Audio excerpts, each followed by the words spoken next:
Thank you for joining us, guys. The grand finals for Team Battlegrounds 2. The low bracket will be King's Order 19 versus the Ninja Warriors. This is going to be a best of 7 finale, which is exciting. Lots more civs, lots more maps. We're going to cover everything there in a minute. Huge shout out to Hitch, who made all these maps. He'll be joining us here before too long. I think he was running a few minutes behind, but no worries. We're going to cover the Civ draft, and then we'll cover the maps as well. Actually, let's start with the maps. See what we're going to be enjoying this evening.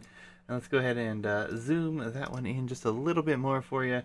Will be the Ninja Warriors with Dry Lake, Watershed, and Bog Delta. And then we'll have King's Order having Shaded Pond, Arena Cove, and Lanes. Band maps, Water Arena, which we have not even seen in the bracket as of yet, Nomad Hubs, Mont and Bailey, and Offshore Deposits. Honestly, a few maps that don't surprise me that are in there, but there's a couple more we haven't seen as well. There's actually like 11 maps in the pool, so lots of things to come on that front, guys. Just quick heads up, anyone who is interested from this bracket needs to go ahead and re-sign up if they want to continue into the next bracket. And anyone who is in the next bracket that signed up, I hope you're ready. It's going to be fun. It's going to be a blast. Looking forward to seeing how that bracket works out as well. All the information is in the Discord as well, so please do enjoy. On to the civs, and the zoom is always a problem. But here we go. We have the Ninja Warriors and King's Order here, with lots of civilizations. Each team has 16 civs, so 32 of the civilizations in the game will be selected for bans in total, which means only a few civs were actually going to be left out for this best of 7, which is exciting. And let's just start things off with the bans. Ninja Warriors bans Gujaras and Hindustanis. Then King's Order will ban Khmer and Cumans. Well, interesting band there. Ninja Warriors will have Mongols, Mayans, Burgundians, Berbers, Saracens, Japanese, Magyars, Huns, Vietnamese, Sicilians, Byzantines, Bengalis, Aztecs, Chinese, Malay, and Incas. And then King's Order will have Britons, Lithuanians, Dravidians, Vikings, Italians, Ethiopians, Portuguese, Teutons, Celts, Franks, Persians, Tatars, Bulgarians, Turks, Koreans, and Slavs. A lot of civs. A lot of action coming this way. Looking forward to seeing them. Hitch, how are you? Well, thank you. Good. Excited for the finals? Very excited. Juicy. Very good. Well, I'm ready to go whenever you are, sir. Any predictions? Any thoughts on the matter? I think no matter what happens, we all win. I agree. That's my prediction. I love it. I am loaded in at 5 seconds to game 1. All right. Now it's be a moment. No problem. Guys, Hitch here joining us for the finals cast. Would not feel right doing the finals without him. So excited you could join us, sir. I'm very happy to be here. Thank you. It's going to be a fun one, guys. Best of 7 coming at you. King's Order versus Ninja Warriors here in just a moment. I can see the civs. Indeed. It's going to be Franks for Lord Tufix. Tukin will play Tatars. Lux will be with the Japanese, and Mongols for Betty Cool.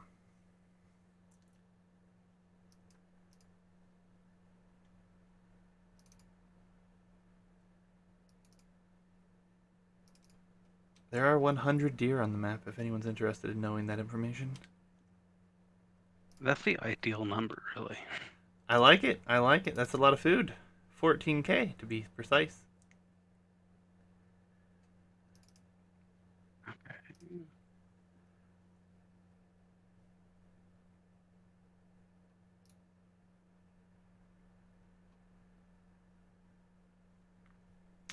Thanks everyone for joining us this evening.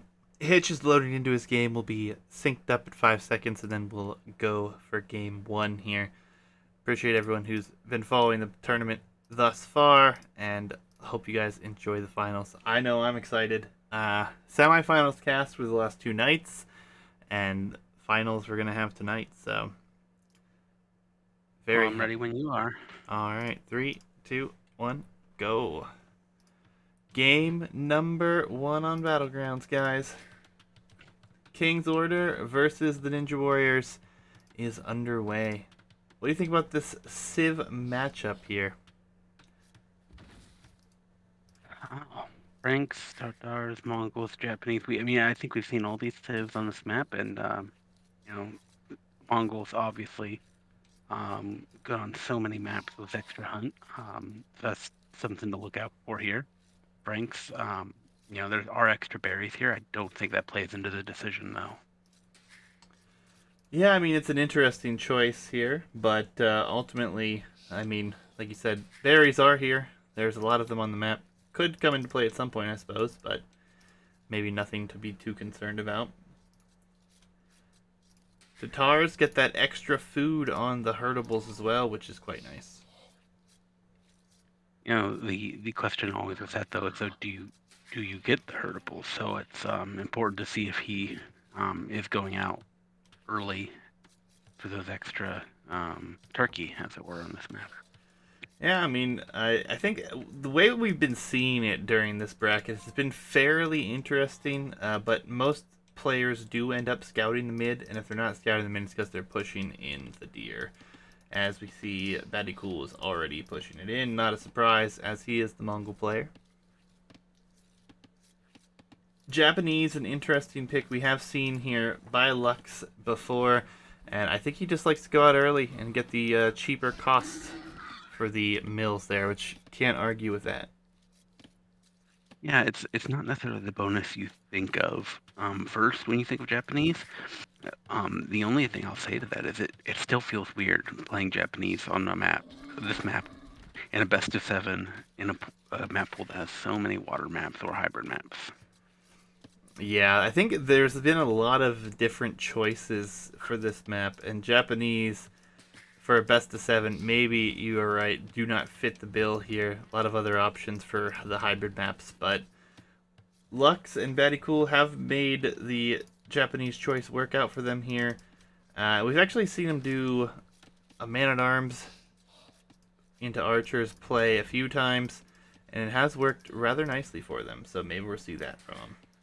The important question right now is, do you see the horse stuck in the left corner of the map behind the trees? This is the important question that Hitch wants answered. Yeah, just as long as you're aware. I am now. There is actually a horse in every corner, but that one has barricaded himself in the woods. So. All right, so the only one out so far with a mill is Lux here. Everyone else, we got some pushing deer in for Lord Turfax and Badrical. No forward mill for anyone else yet. Yeah, the mill's at home for Lord Tufix here on the berries, and he is pushing, so he's just going to rely on the faster foraging there and pushing to help him get up to the next stage. Makes sense. The Mongol player not going out, though, is a bit of a shock, but he has pushed at least 4 deer in already. So he's fairly comfortable at home, and he's actually going to mill at home as well. Yeah, I mean, depending on your strategy. I mean, the Mongols seem like one of the safest civs to just go out and mill. I mean, you're counting on that hunt bonus to get up first and get scouts first, which means your vills should be safe if you play it well. So. Yeah, I've been kind of surprised, and we've seen this a lot. We've seen a lot of 18 and 19 pop-ups here. Lux stealing the Frank player sheep, or turkey. 2 turkeys stolen and sent to the left corner of the map. Left side of the map. Yeah, nice to see that. Barracks is up. Militia already queued here, but he needs to get a house down. So he will be going for a Man-at-Arms play, it looks like. He is out onto gold as well, so would be a safe bet to assume. But back to what I was saying, 18, 19 pop-ups been very common as of late, and the more pop you have to go up, the worse it's been for the teams. So we'll see how this works out here. Toucan is going to be the last one up, but he's still up at a good time. Yeah, barracks going up for going up or already up for everyone but Toucan. So what's the thought there? I mean, surely you're not trying to push to castle right away, right? No, I think following what we've seen on the bracket, it's been rather heavy feudal pressure, and I would expect that to continue, honestly. I mean, the Man-at-Arms surely He going to has be coming in here. the wood for barracks. They're the barracks. So just really late on the barracks, I think, for Toucan relative to everyone else here.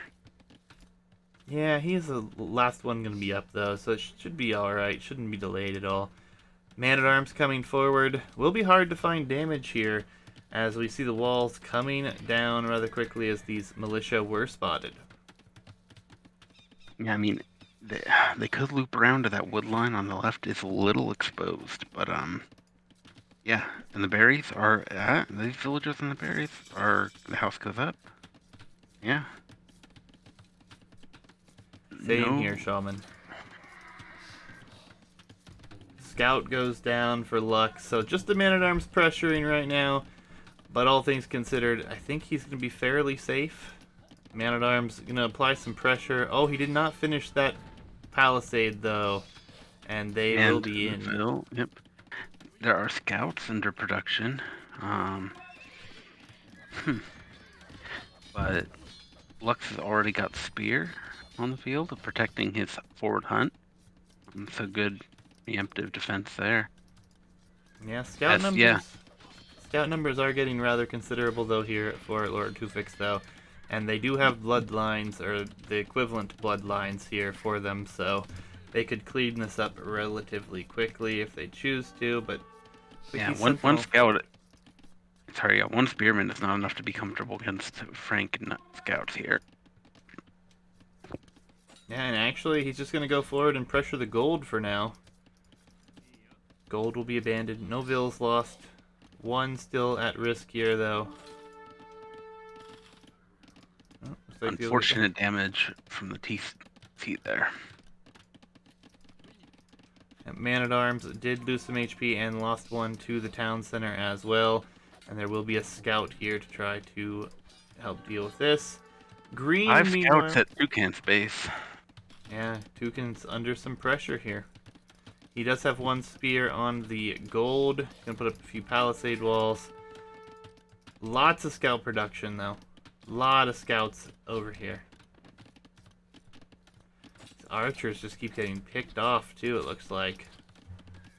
Maybe that was the first one, but not what you want to see. Oh. Yeah.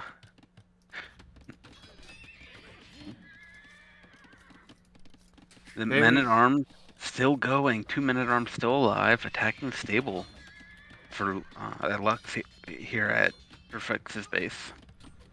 Yeah, he'll have to repair behind this as well. The yellow scouts have gone forward. They are over near Badry Cool's base. Almost full walled, though, except for the front of the TC. Economically, players obviously investing a lot, so they are quite a ways away from being up at this time. Archers coming Lux coming forward, yeah.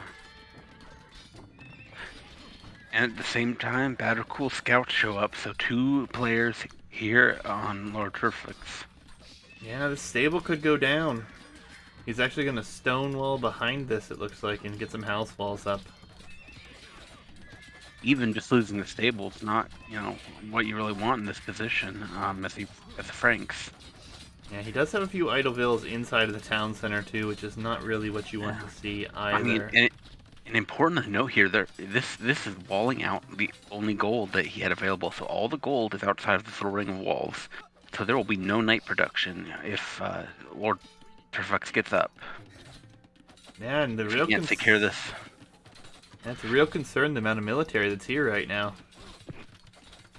That said, you do have 6 scouts coming from behind. Yeah, they are going to pick off a few numbers here, but I don't think they'll be And able to clean oh, this. no, the 8 archers are here. If he waits, they're a little trapped here. Um,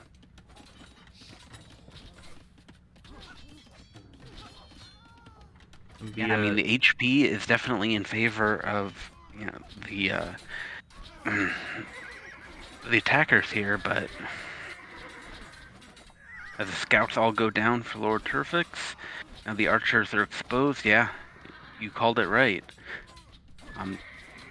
Toucan's taking a good fight, but the military is getting cleaned up here. Yeah, and economically, they're slowly falling behind because of this. And these man-at-arms are still alive, attacking buildings, making it even more difficult here. Sable was rebuilt, but will take some time for those units to come out. All the pressure over here on Lord Tufix's base.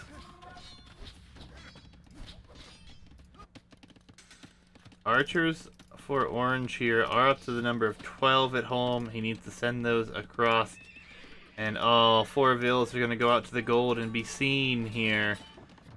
Ninja Warriors are just all over Lord Tufix right now.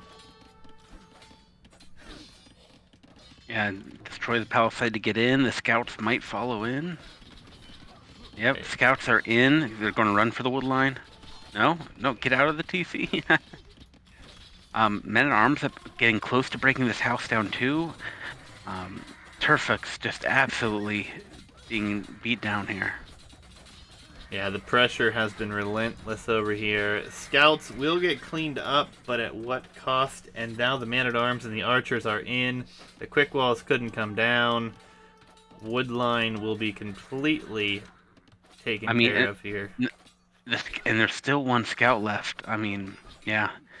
Um, Now we do have 11 archers coming in from Toucan, which might be able to do something here with the help of the TC, but even that, the damage is just oppressive.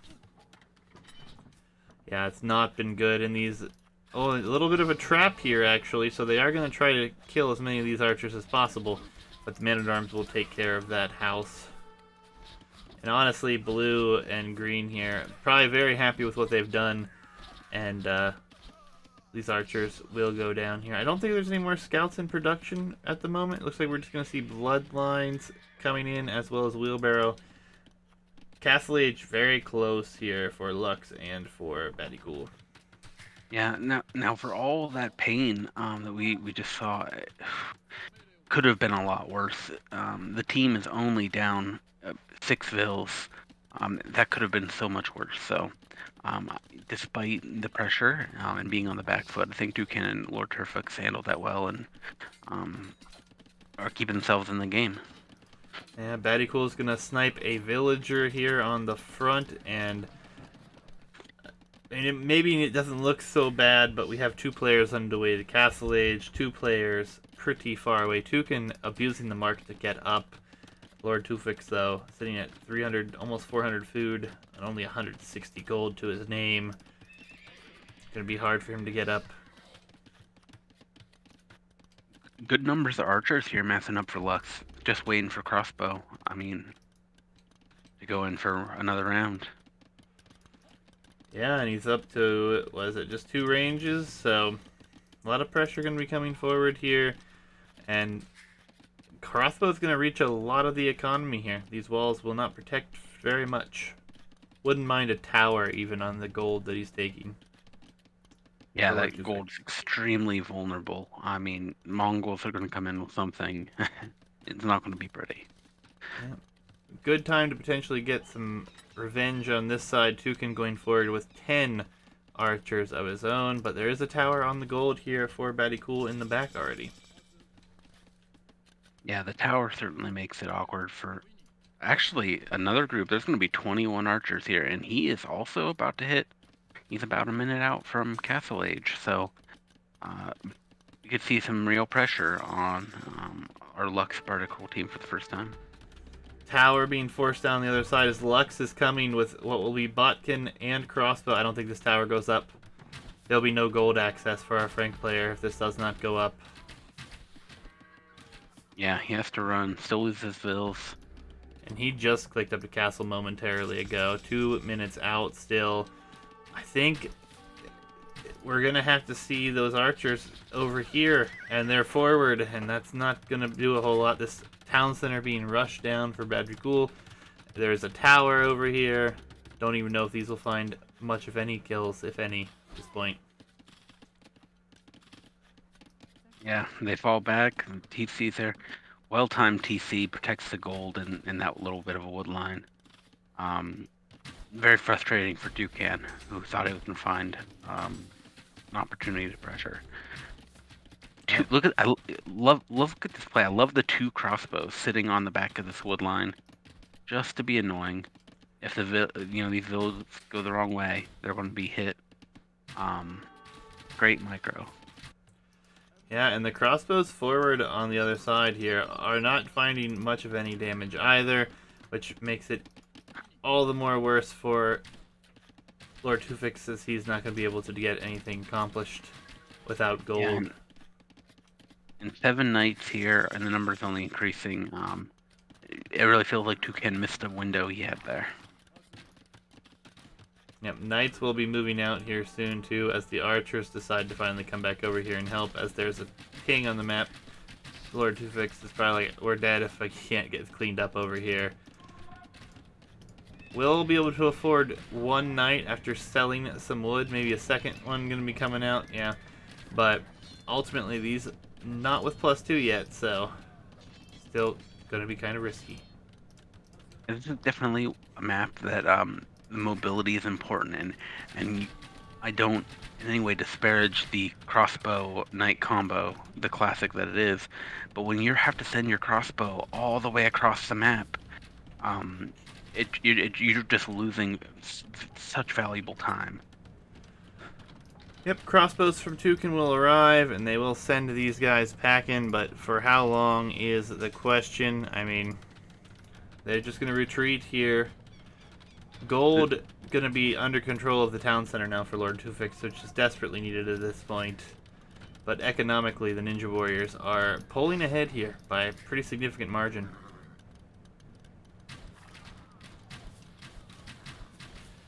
Big fight, but there's not enough knights here from King's Order to really make this a good fight for them. Yeah, but the trees line in the way for Lux is not really effectively engaging.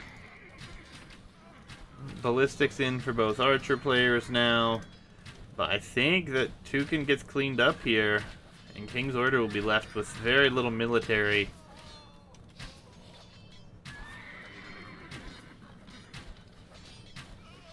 Yeah, he can stop microing it here.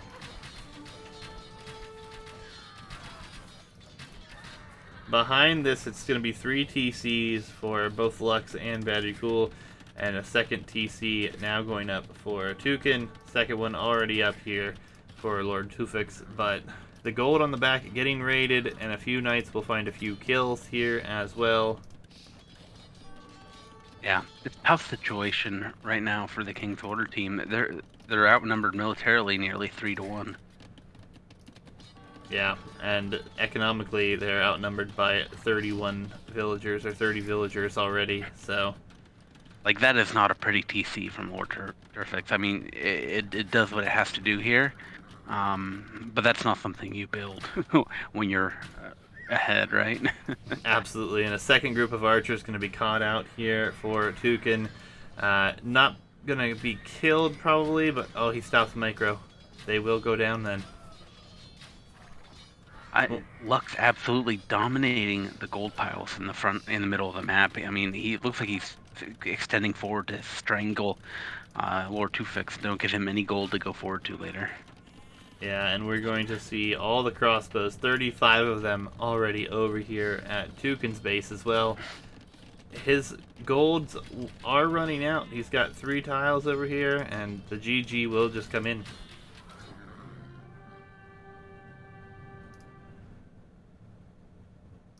So Ninja Warriors take game number 1 here, guys.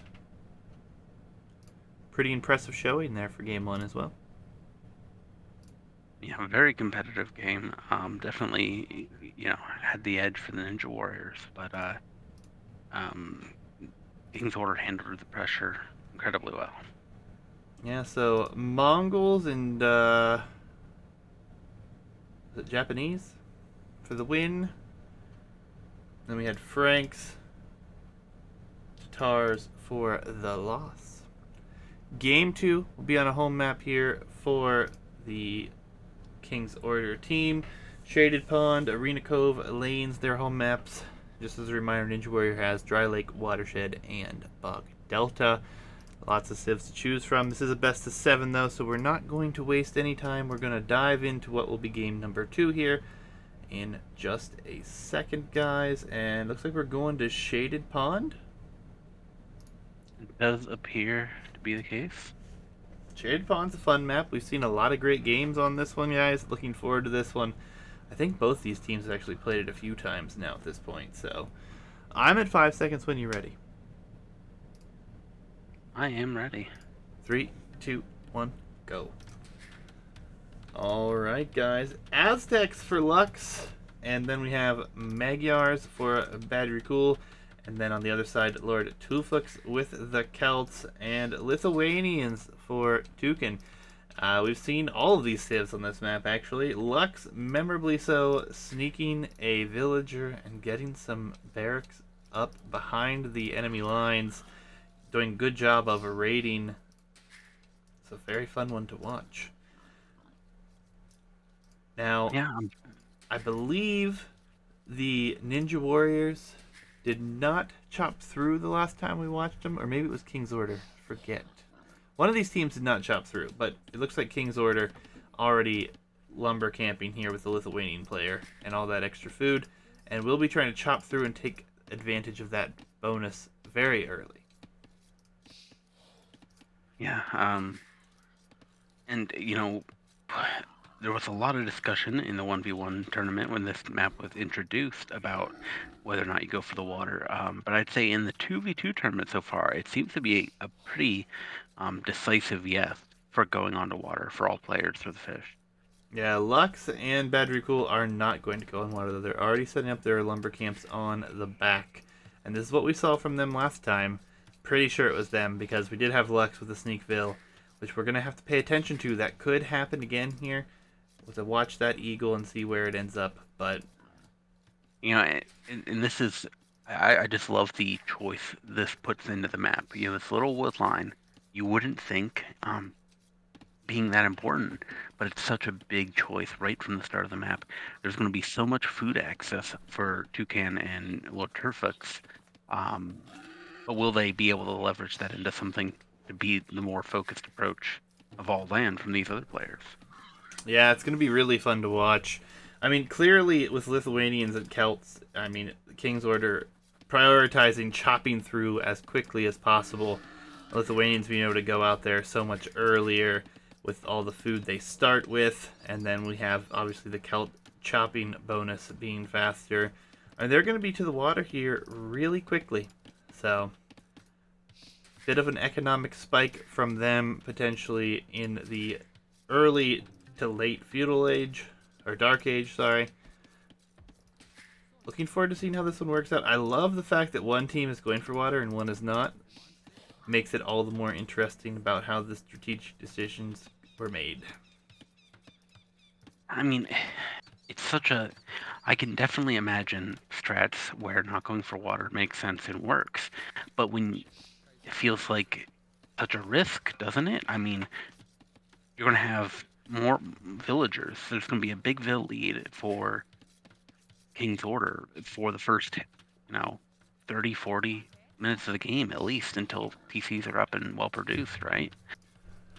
Yeah, it's so interesting that we're seeing this, but I believe if we see anything like we did previously, we're gonna see a sneak from Lux, and that could be all the difference, allowing Badger Cool to get to the Castle Age faster, not going for water, and exhorting the resources in that direction. So we'll see. Walls are coming up quickly here for Tukin, though. So They are He going may to have be done his prepared. research. Yeah, I mean, he did stop by the stream the other night, or a couple of times he stopped by. Super late for him, 4 or 5 a.m. I think it was. But he was here, he was watching. We will see the dock go up first for our Celt player, and then Lithuanian player just to follow there as well.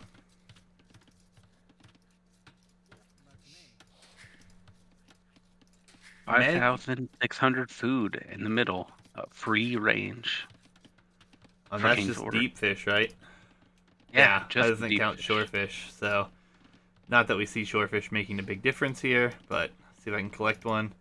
There's 4,300 and less than because they're taking it, but so 10,000 food roughly in the center, 9,000.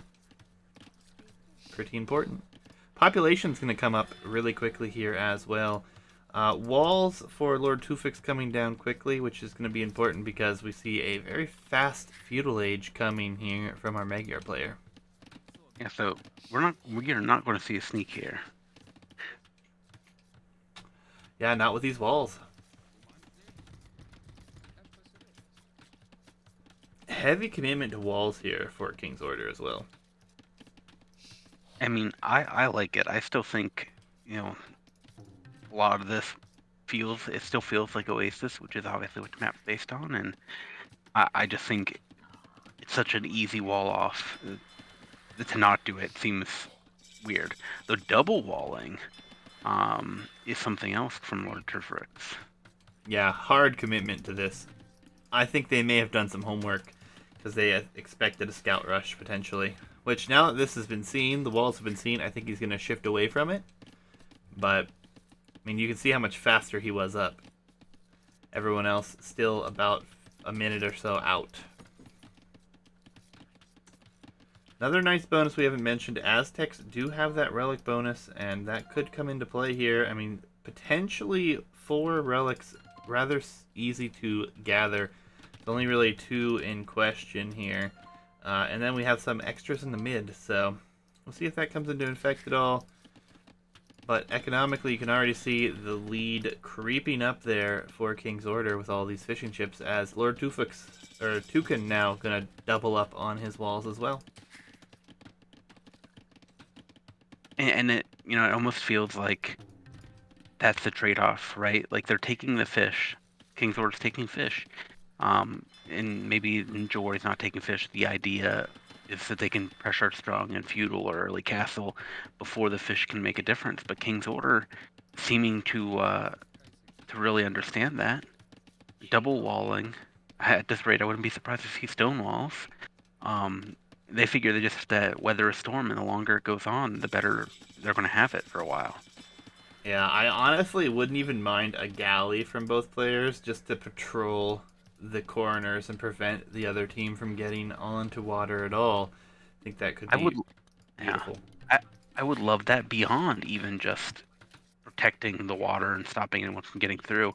I mean, the main gold for Badricool is partially rangeable, certainly rangeable by like War Galley or something, as well as his gold stone and the secondary gold for luck. So it would be a shame if King's Order does not do something to take advantage of that.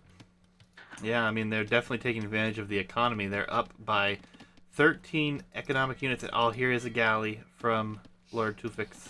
So he's thinking the same thing. Oh, and I like the forward docking here from Lord Tufix as well. He's got a village just walking around the outside. Gonna dock up, get some beautiful vision here. I'll actually pull that up for you guys so you can Yeah, see. I not just sure how the his vision bill. here. Oh, it was she was fishing on the far side. That's clever. Okay. Yeah, but just look at this dock once it completes. The vision he'll have. He'll have some better vision. See a little bit more what's going on, which is going to be quite helpful. What's the keyboard thing for cycling through vision? We have the galley looking around too, trying to find out what's going on. The eagle and the scout are fighting here. It's relatively close, but the eagle should lose this fight. And just another bit of advantage there for King's Order at the moment. Castle Age will be upon us soon with a barracks coming down. for our blue player, but ultimately the fishing ship numbers are insane. 19 fishing ships for King's Order right now. Yeah, I mean, the eco lead of 24 units. I mean, this is just what makes not going for water feel like such a risky choice. Yeah. And you said 5,600 food. They've only taken about 11 or 1,200 of it thus far. And with all these docks out, I mean, you're just going to see more and more of that get eaten up even faster at this point. They're both on the way to Castle at the same time as Batty Cool, as he was trying to go for a scout rush early, then saw the walls, and then shifted away from it. Just feels really rough in this position right now.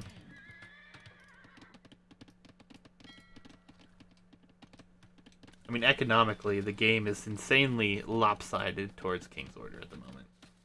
28 villager advantage.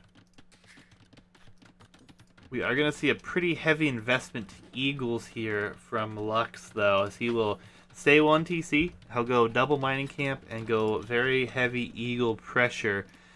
And the scout's here for Tukin, and he sees this, so instantly, house wall behind the gate. Great scouting. Good vision.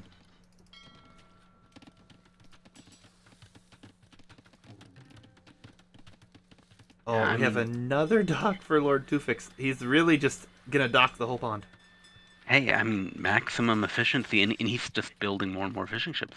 That's why I'm saying, like, it's insane to give this up without there being any pressure. If there had been a bunch of pressure and they were doing something on land to negate this advantage, I would understand it. But 18, 28 fishing ships at least on the field. The one thing that is bothering me here is that Turfix did scout this gold mine, but he doesn't have a galley there to help picket these villagers. Yeah, I mean, he has it on the other side here, seeing if he can make sure that no one is on water over there since he hasn't docked that side yet. Good news for Lux, though, he's going to have a mangonel out, and the town center coming up on the main gold will be the primary area to hit, it looks like. Gill nets even coming in for Lord Tuvix, so this fish will start to go away very quickly. Yeah, the most awkward thing about this is that fish will not last forever, and when it does go away, it can be an awkward transition as you either go to fish traps or switch over to farmers. Yeah, we do have knights out for Tukin as well, and he could just delete a house, go through the gate. Looks like he's going to do that. That mangonel will be taken care of with ease at this point. Infantry upgrades coming for Lord Tufix, which isn't too surprising with the civ selection that he has here. We even have a transport ship to bring the Vil back into the middle, actually, and dock for Yeah, Lord Tufix. I mean, this is great eco-efficiency. I mean, it's more than worth the wood that they're putting into docks and even this transport ship for how much faster he's getting the food in. I mean, he's going to be into the Imperial Age before we know it. As we see pikemen coming in here for Lord Tufix as the upgrade. We do see knights coming across the map as well, which is probably something that was visible with all the docks around. We're going to see barracks actually built on this side. So all focus will be on this side where Tukin's base is currently at. 43 vil advantage for King's Order. I really do feel like Ninja Warriors has to pull off something soon. Yeah, they're trying to put on all the pressure they can, but I don't know if it will be enough here. Pikemen, though, I don't think will fare quite as well as potentially the militia line, but we did see the pikeman upgrade come in. I thought I saw a militia line upgrade, but I think it was canceled. But still, nonetheless, the fish in the mid is next to gone. We're down to 2,300 food. Started at, what did you say, 5,600 food? So, Yes. an insane advantage economically. 50 vils? My I goodness. mean, The one thing I'm seeing here is I would have really liked in King's Order's position, if you know you have the lake to yourself, you have all this eco on water, to go to stone a little bit earlier. You know there's got to be land pressure coming on. And I think being ready with a castle would have made this so much easier for Toucan. Yeah, very good point. Man at Arms Like, you know, upgrade now coming in. yeah, Sorry. you can spare the vills a little more than usual because you have so much eco on water. Yep. Yep. Fourth TC coming in for Badricool. Still only one TC here for Lux, who's only at 39 vills right now. So if anything gets cleaned up over here, I think Ninja Warriors are dead. They have not been able to push. Mangonel flattening some Eagles. We saw Yeah, the Man at Arms upgrade on its way in. I've got to say, I'm very skeptical of the Eagle Warrior choice here. I think archers would have been so much more effective. All this walling behind would have been much more difficult. Yeah, and at this point, even if they get in, I don't even know if they could kill enough vills to even equal things out at this point. No, but there's not much military. It's 10 to 29 military in favor of Ninja Warriors. I think the King's Order has to keep this out right now. They do not have the military to stop it if it gets in. Yeah, Again, one Eagle's in.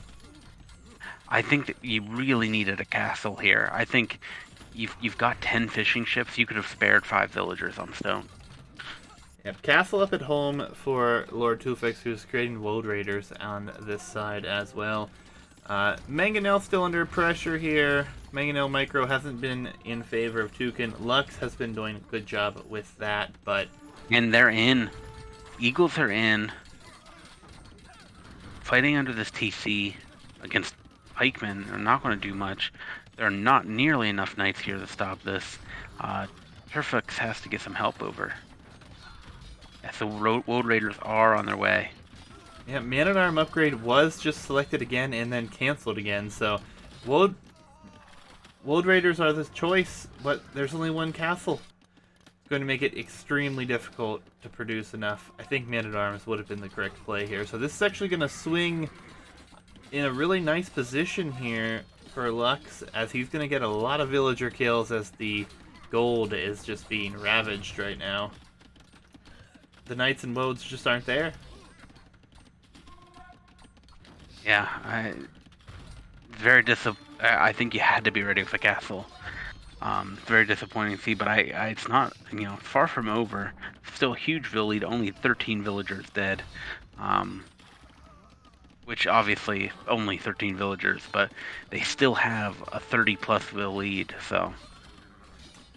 Yeah, and now the Woad Raiders are going to be here as another castle's going to come up. Numbers are starting to grow. Eagles will no longer be able to be the choice here. And tech switching will be hard with only 49 economic units. I Castle mean, at home for Badikul going to take out a dock. yeah, another castle up for Turfix that'll help with the woad production, which will help finish clean up anything else that's left here. Yeah, maybe a little King's Order a little too comfortable behind the walls. They needed some military ready for a situation like this. Yeah, it's surprising, really. I mean, the Eagle play, the Siege, able to come in, do some damage here. Imperial Age is what we're looking for next here, which I really only think King's Order is going to make it to at this point. I think right now we might be looking at the counterattack if the Woads go forward, taking out the forward here. There are relics in this forward monastery for Lux. A relic, sorry. Yep, Lord Tufix is going to castle here, right in between the stones and golds, secure this area.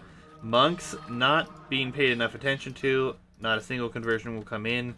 This Palisade Gate will absolutely melt. An Eagle actually opens it, he could run in. Well, but the thing is, there's a house that the galley earlier killed the house. There's a hole. It's just now being realized. The villagers are not going to get here, I don't think, and the knights will be in. Yeah, and this is the hole that they are gonna die with now here, as this is going to Yeah. stay open.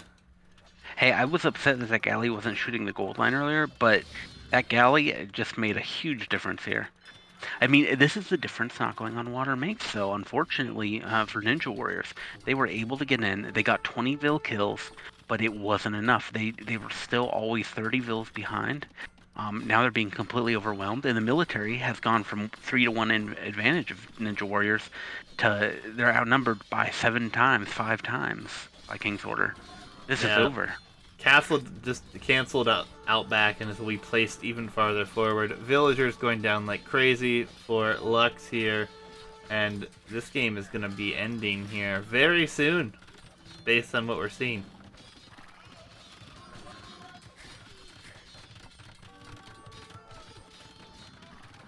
I mean, they could dive TCs with the military they have here as well. They Some certainly knights come could. over to help. Imperial H is on its way for Bedrikul, but I still think this castle goes up. It's gonna be close, actually. Yeah, I Only mean, 3 Vils here. Looks like it will be denied. Shocker. yeah, really reckless move. You put the gate up. You could have put 2 houses down and been. No, one Ville's still there. One Ville's still on it. Yeah, that one actually walked through on the back. Oh, Knights are here, though. 93.96%. Holding it off at the moment. yeah, maybe just a little bit of overconfidence from Turflix not to finish. At least drop the house foundations earlier. Yep, Cavalier going to be in here for Badrikul.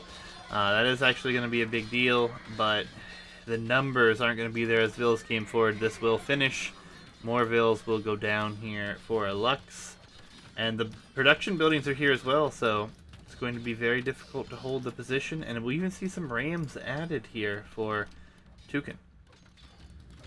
Yeah, I mean, you're looking at a 45 eco lead and military leads by 4 or 5 times. I mean, uh, it feels impossible for Ninja Wars. Yeah, the eco has just made it so they can't respond to this pressure. Yeah, Paladin selected coming in for Badrikul, but he's only got 14, 15 of them. And even with 15 Paladin, I don't think they're going to be able to make this last Yeah. too long. We have Elite Woads coming in, Masonry coming in. Town Center's about to fall for Lux. There are 9 Vils in that one as well. They will actually try to run away. I mean, I don't. This Paladin click feels bizarre to me. I mean, he doesn't have like it feels like it's better to put that into more Cavalier. When you're in this bad of a situation, I think you get more out of more Cavalier and more stables than you do out of Paladin right now. Yeah, I mean, the Paladin numbers are growing. There's 23 of them in queue, or maybe there's 23 on the map. But will it be enough? Don't think so. I really don't think so. The map positioning alone will make trade near impossible for Lux and Badrikul. No, Badgercool is on water though, building fire galleys. Ooh. But the fish are all gone. Well, he could clean up potentially 32 economic units, though. Absolutely, and finally a defensive castle from Lux. I mean, so low eco at this point though, down to 53 Vils. Yeah, Paladin will be in, though. There will be 31 Paladin on the map. Where's the military for King's Order at right now? Yeah, that's my concern. Is it feels like uh, the production hasn't moved forward, and you have units from Lord Turflix just streaming forward, and they're taking forever. The Paladin diving? The Paladin are diving. They're going for the economy, but they're going to be trapped here. I don't know if there's... Oh, there is a hole. There is a Interesting. hole. I don't. Can they do enough damage? I mean, I mean, they are coming the, back on water, too, so this is a big moment. yeah, I think the biggest advantage that Ninja Warriors has been the long lines to the front for King's Order. But now if they're attacking like this, it's not going to be like that, and the wall goes up. Halb just came in, though, for Lord Tufix. Water will start to get cleaned up here, so so that's going to be something to pay attention to. But you got to think... Tukin needs a gate here. Oh, yeah, they're actually going to start walking to the opposite side of the map. Tukin about to hit Imperial Age. He'll get his own Cavalier here. He does have 2 relics already. When he gets his own Cavalier and Paladin, a window will be closing for Ninja Warriors. Still 1 relic in the mid. They could collect 2. Knights are going to be in and going to do some economic damage to Lux, which is the worst thing Lux could have happen to him right now. He needs to keep his numbers up. The Paladin just sitting here, 23 of them unable to do anything right now. Gonna head back. Is the push switching to the other side? Treb will be caught out by some Halb over here. Elite Magyar Hussar upgrade coming in. We definitely haven't given credit to the situation going on here. Badrical trying to switch to the other side. There is a castle here. There are Halberdier against the Paladin. I don't know that he's going to have any luck here. Turfix's eco is just going to do the job. A beautiful tower by Lord Tufix in the corner. He's going to... Cannon Galleon up by Lord Turfix in the middle. He's taken down the castle. It's forward. It's actually being repaired right now. Cavalier are in to Badrikul's economy. And then at the same time on the front, we have a bunch of Halb fighting. Siege starting to be added here before long, it looks like. Turfix losing his cannon galleons to unupgraded fire galleys. Not paying attention to this water situation, unfortunately. Yeah, Cavalier are running all over the map. We do have some stables. We have some markets up here for Badikul, but I mean, where are they planning on trading to is the question. It was just preparing, but I'm a little concerned. It doesn't feel like there's much military for King's Order here. I feel like I want them to keep the pressure up. They do have a big enough eco lead, 60, nearly 70 units. And they have 85 military on the field, but it's all spread out right now. And and it's all Halb. It's all Halb in a couple. Where are the knight? Okay, wait. So there are Cavalier massing at home for Tukin. That could be big, Lithuanian Cavalier. And maybe he's trying to save for Paladin as well. I mean, Paladin with Halb could be a decider here. We'll see. Ram push, though, over here for Lux, so he will clean up some of this forward positioning, but some capped Rams will clean those up before long as well. Paladin headed that way, though.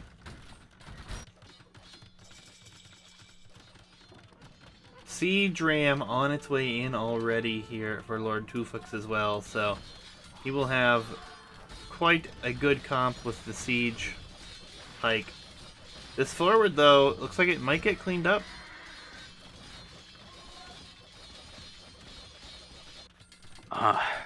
Perfect's just sending Cannon Galleon in to die to unupgraded Feudal Age fire galleys. Yeah, and we will see Siege Ram Halb push very strongly on the other side, though. Paladin is about to come in for Tukin, so he's going to rely on that.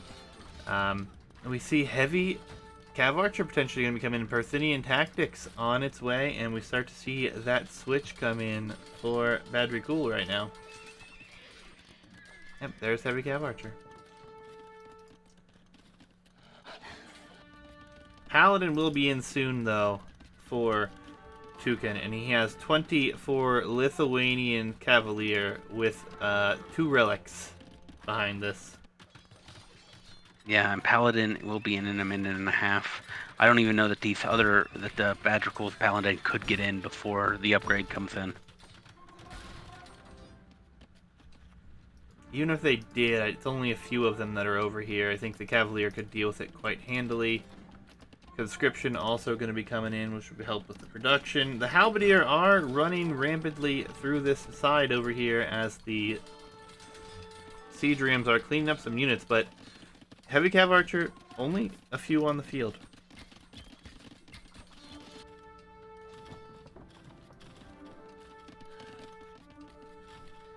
Honestly, I'm surprised the game has gone this long. I thought we were going to see it end much sooner, given the position that they were behind. But recurve bow even coming in for Badrikul, so I mean these cav archers will be no joke.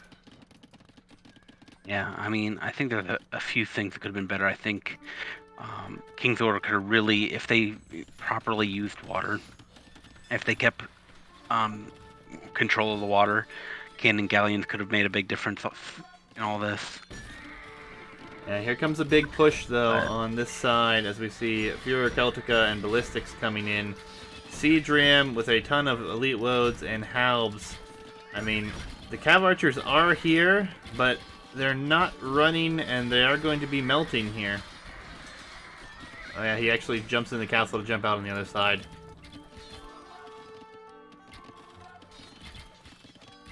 Meanwhile, Paladin coming across the map to the other side as well.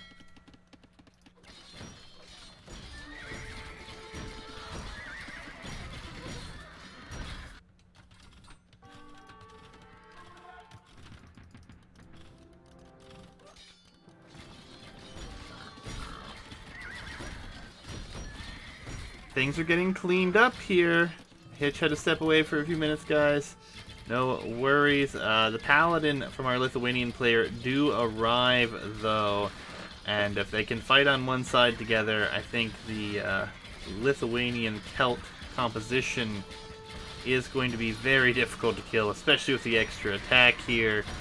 And there will be no Paladin from Badrikul that can deal with a massive number of Paladin. 35 arriving here.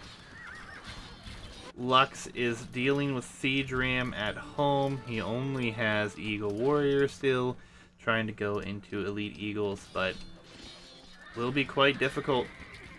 Paladin here. Stonewall is coming up on this side. Castle did go down over here, which is quite good. Looks like water is getting cleaned up here, though.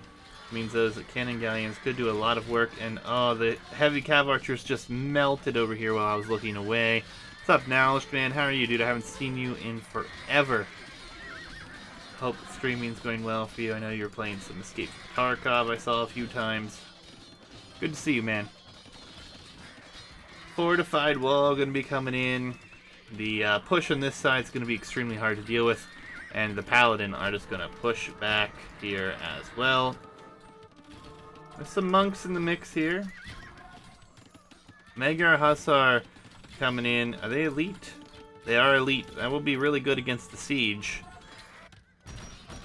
And the eagles are starting to come. It will be elite eagle warrior on this side soon with some rams.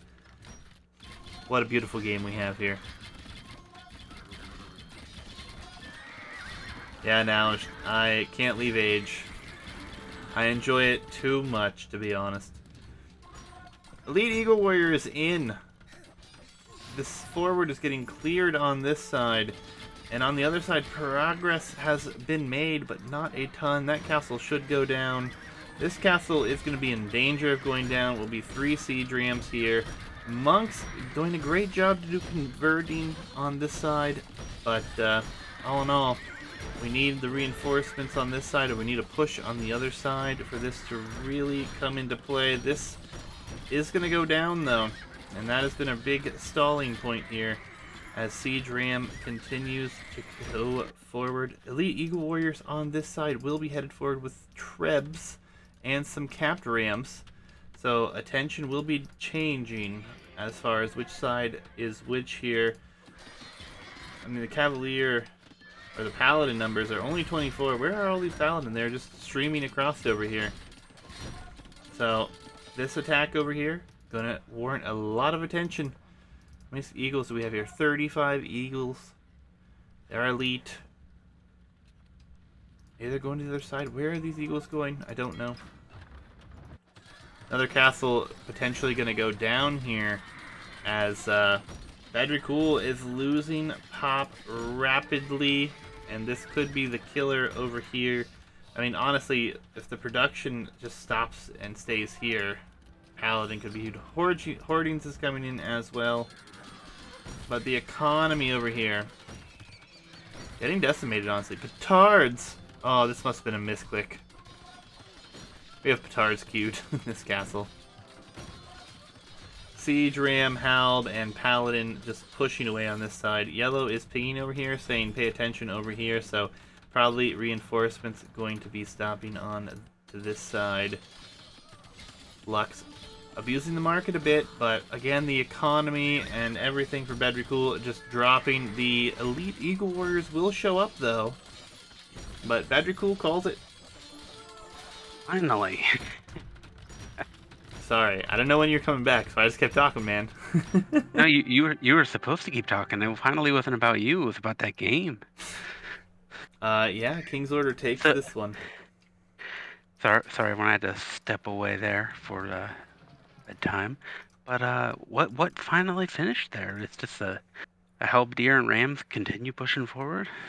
Yeah, and then the Paladin showed up, got over here into the eco. The heavy cav archers got shredded by the Paladin.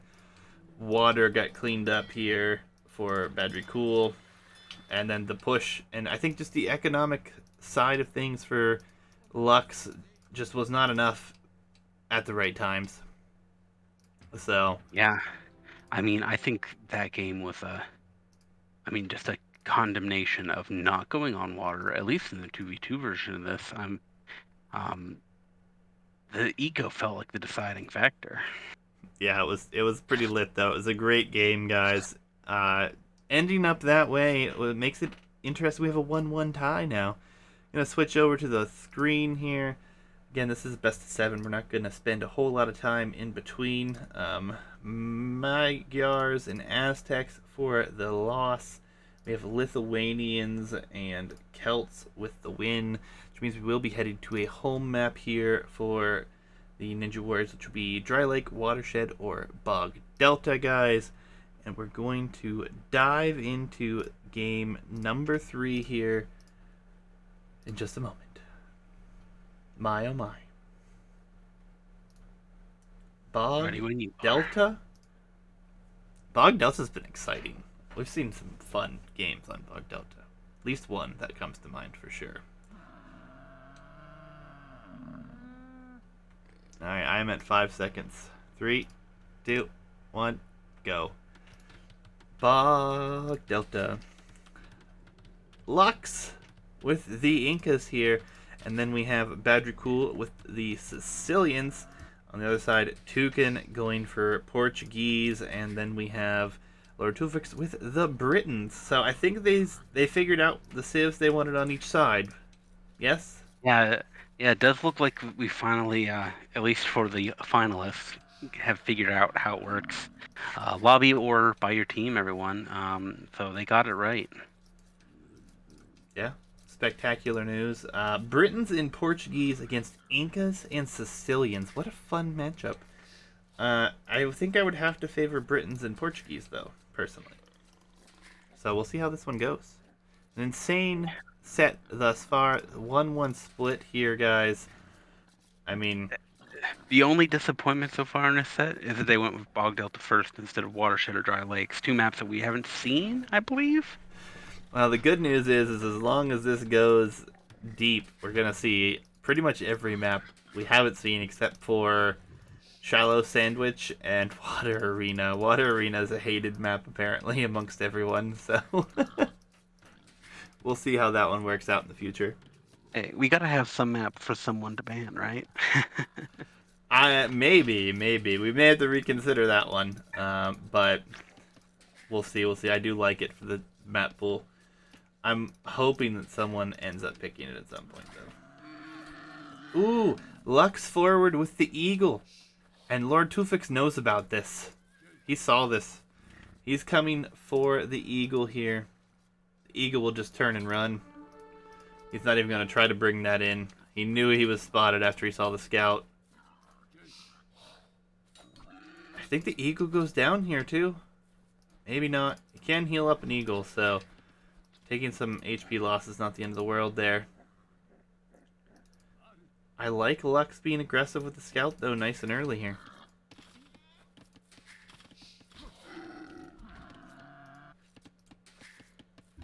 Sicilian's an interesting choice. They are a good civ. a fine civ, in fact, but I don't know about this position on water. Not sure if I like it, or if I would have liked to see them somewhere else. But we'll see what Badrikul has for us. Sicilians have a fun civ, Yeah. lots of bonuses. Oh, this feels like such a weird matchup. I mean, and part of that's got to be because this is such a weird map, right? I mean, looking at these civs, Britons, I like it because they're a great civ for tight areas, right? The extra range can do so much in the cramped side of the map that you have here. So I love that. Portuguese, good water civ. I like that. The other team, Ninja Warriors, a little more confused. Incas and Sicilians, not civs we've seen a lot. So Yeah, I mean, Sicilian's a civ that I really thought we would see elsewhere. Say, like a Mott and Bailey, or I don't know, something that's more closed. Like lanes, perhaps. But this map, it's definitely interesting. I mean, they're a good civ, don't get me wrong. But Portuguese Britons feel a lot better for this position, I think. Our Portuguese player already docked and has one fishing chip out. A little bit behind for Badri Cool, but he will be getting some fishing chips out as well. And walling up on this time, not too difficult. It could be done. We have seen it done in a matchup on this one before. And I think, was that Lux and Badri Cool that were playing at that time? Against Shaman and Greg, I think. Pretty sure it was. sounds right, but yeah, I'm not 100% sure, but yeah, sounds about right. Yeah, and we're going to see some walls come up here for Tukin and Lord Tufux, but they will be a little bit more reserved. We will see a Briton militia? Rush? A Yeah, drush? We're going to see a drush. Interesting. I and it's mean, definitely too early for. Oh no, it's not really too early, is it? It's too well, early for men at arms and archers. Yeah, he's not going to click rush. up, so Yeah, that's okay. interesting. Hey, you See know what he what? can do. I mean, I think there's a good argument for drushing on this map, as there is for almost any situation. Drush is it's hard to go wrong with a drush if you're not in an arena, right? You can catch these walling vills if you're lucky. Um, so let's see what happens. Oh, they're going to be arriving at the gold. We'll see if Lux sees this in time. I mean, denying an Inca player from gold when he's likely going into a gold unit is going to be really good, but he has some militia prepared for himself, and oh, the beautiful quick walls come in. A little greedy from Turfix there. He could have gotten some damage in and pushed him off gold, but instead he tried to go around to block from the TC. Um, a little greedy cost him there. Yep. Militia will be spotted here in the barracks. One Vil will quick wall, and I think we're just going to see a wait for the man-at-arms click to come in here. These Yeah, militia are rather trapped here, actually. Yeah, definitely disappointing drush for Turfix here, as he's the only player that's not up to feudal age yet. Yeah, it does not feel great. This will, in fact, be just militia versus militia. There's some micro involved, so either way, I mean, militia for both. Pretty good investment. Lord Tufix will take the advantage here, but just barely. It's going to be a whole 12 HP on that militia, which isn't too dangerous. Double palisade walls again here for Lord Tufix. Double Yeah, dock for Portuguese as well, sorry. they've played a very defensive style, and it's worked last game. We'll see what happens here. Oh, look at transport from Badgercool to the center island already. I love it. I was wondering if that was part of the strat, because that's one reason players like Sicilians. Or are they cheaper now? Or the first one you get for free? I forget how exactly the bonus works, to be honest. But these Vils will likely not be found for a very long time, if ever. And, I mean, he doesn't have to commit fully on water then. Realistically, he doesn't have to commit at all if he doesn't want to. He's out here getting gold. Just the important thing.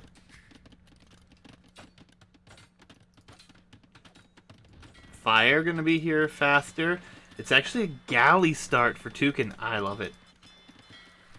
Nothing better than seeing galleys on the map. The fire is actually on patrol, and it will attack a house as well, so he knows it's there. He sees it's only one fire. And actually, Toucan scout is forward, so he scouted this, it looks like. Transport ships more line of sight and cost 50% less. Okay, still a fine bonus. He's got a dock. Barty cool with a dock out here on this island. I love it. He's gonna fish on the island. Yeah, I mean, the Sicilians pick makes a lot more sense now, and it's kind of a little disappointed in us that we didn't see it a little bit quicker. The reasoning, but yeah, the cheaper transport makes it a lot more viable of a strategy to go out this early. Normally, you would argue investing into that transport ship in feudal age and all these buildings out here with just a couple vills before you can get a TC. Isn't a great idea, but the cheaper transport ship makes it worthwhile, and so smart to set up on the back of the island here, where he's not going to be spotted so easily. Yeah, and he's not going to invest into military. He went one fire galley, and that is it. So, if this goes unnoticed, this could be free fishing out here, and honestly, every bit of gold he takes out here is more gold than the other team even has access to.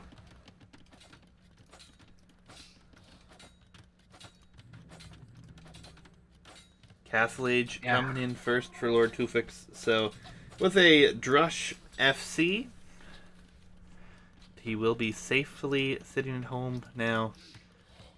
I mean, the no military for Bedrickle on the water seems unnecessary. I feel like when you're Toucan here, you go in, you only see one fishing ship. You've got to know something's up, right?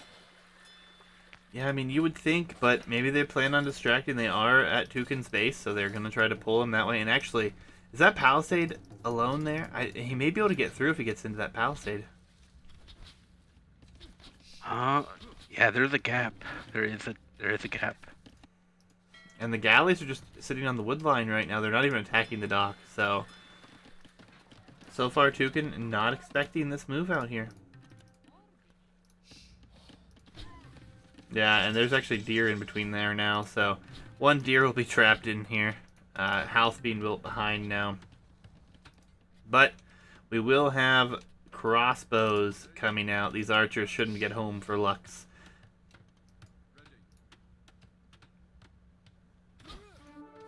Galleys will see the fire ship now, but they are going to focus on the dock, so he's not going to go hunting this down.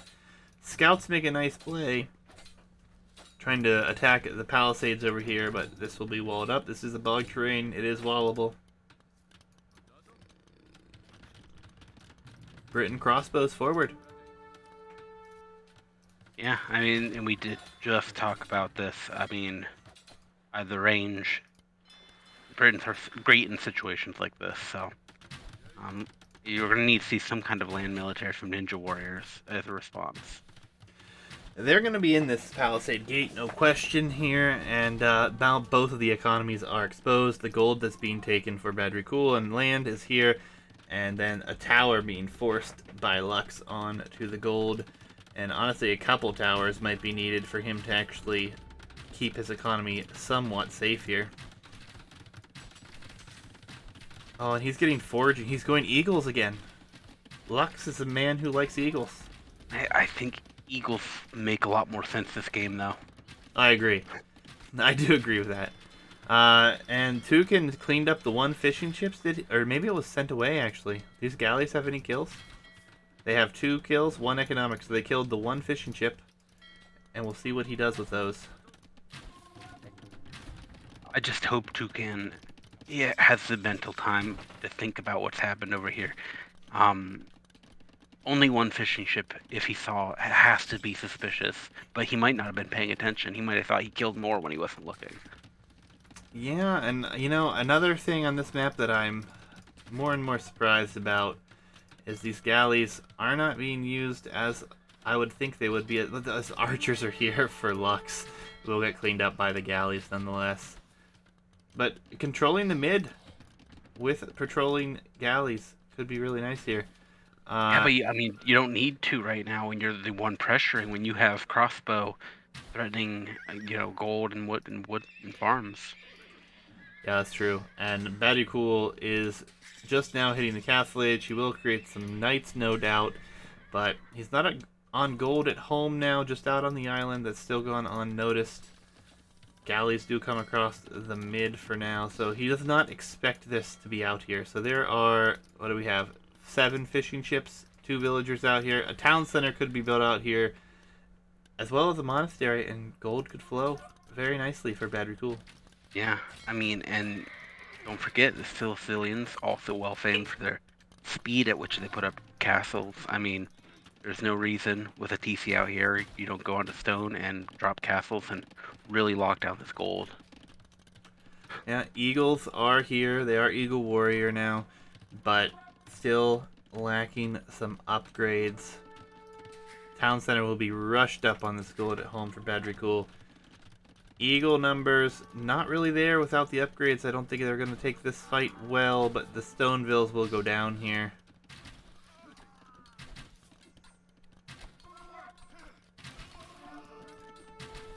Yeah, this is going to get cleaned up.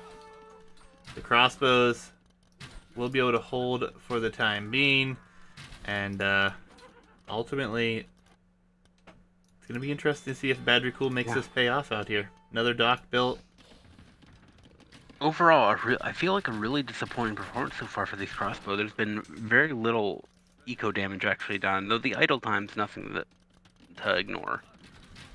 Yeah, I mean, he also did force a tower, so that means that Lux cannot boom unless he wants to buy stone, so that's quite nice.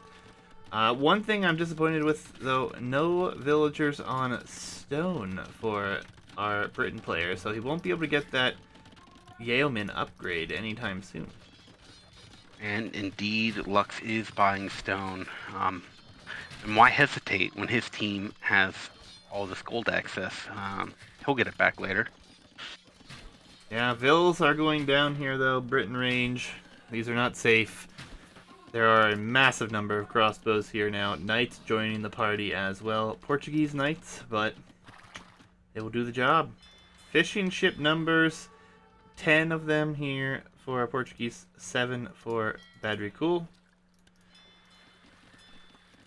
Surprised we haven't seen a town center out there, to be honest, but he built 4 of them at home. So this is what I want to know right now. Oh, never mind. I know what I want to know. Ignore me. I just know what I want to know, guys. Eagles melting to these crossbows, really. The military mass is 55 for King's Order to 30 for the Ninja Warriors right now. And 8 of that for King's Order on water. Still in the head, though. Sicilians on stone quite heavily, though. Castle would go a long way to secure that side of the map for this team. Yeah, I mean, all they really need here is if they can draw off the military for middle and drop a castle in the middle of that golden stone, it'll do a lot to lock up their base. Yep, town center coming DC, on the island now. you're quicker than me. You're just quicker than me. Well, I saw it and wanted to say it earlier, but you were talking. So I'm excited to see someone utilize this strategy, honestly. I mean, that'll be up to 5 TCs for Cool. So, but despite that, significantly behind in eco, down by 20 some vills. He has 72. You mean the team's down by 72 bills? Yeah, Okay. the team, yes. Okay. And military numbers for Sicilians are very close, but it's 21 to 15 right now. Portuguese knights are cheaper. Another Where benefit is there. Lux? What are these Eagles doing? I think they're trying to wait to take a really good fight, and this may be the time. Mangonel coming forward. Oh, if it gets a big shot, it's gonna get a big shot. Yeah. Magical out of position. Oh, but that helps. Crossbows should be able to get this mangonel. Shouldn't take any more losses. But that does help a lot. HP limited there, and the Eagles need to go for the crossbows, I think. No, the Eagles attack the Knights. They can eat up the arrow shots a little bit. I think that was right. Oh no, you're. Oh, that was yeah. Yeah, they're anti-archer, so they are going to clean the Knights up, though, which is big. But ultimately, there are still I mean, 26 Britain crossbows here. yeah, this is the risky game you play when you are double melee, right? I mean, the advantage that range brings to a 2v2 fight is not to be underestimated. Yeah, absolutely. Double town center on the island now for Sicilians, so he's shifting a lot of economy out here. I mean, these gold piles are huge. I mean, this is a map where you can make up for a lot of bad eco with eco out there. Oh, Ooh, much happier with the second castle position. I was like, I that mean, first one's so risky. Sicilians might have pulled it off. They That's might true. have pulled it off. Um, yeah, I honestly look how quick that went up. I think they would have pulled it off, but he has effectively unlimited stone out on that like center island. He's just got so much stone to take. Um, I think it's completely reasonable to build that one safer, and then you can come out with another one later. Yeah, absolutely. And they might get lucky and they'll get some good shots off with that as well. We are seeing infantry armor, so potentially First Crusade's going to be coming in. That would actually be a nice thing, but there's only 4 of them on land. I don't know if 2 of them on the island. He might have to delete the ones on the islands or something to make sure he gets the units on land at that point, which is not really what you want to do there. King's Order, both players on the way to the Imperial Age.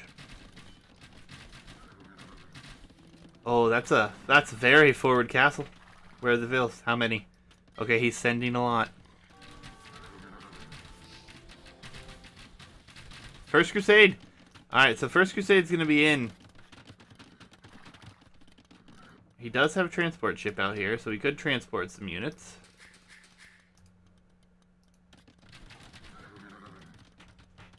Yeah, I don't know about this castle situation. We'll see how it plays out.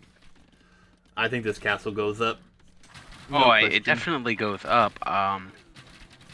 We'll see if I mean, I was gonna say we'll see if it lasts.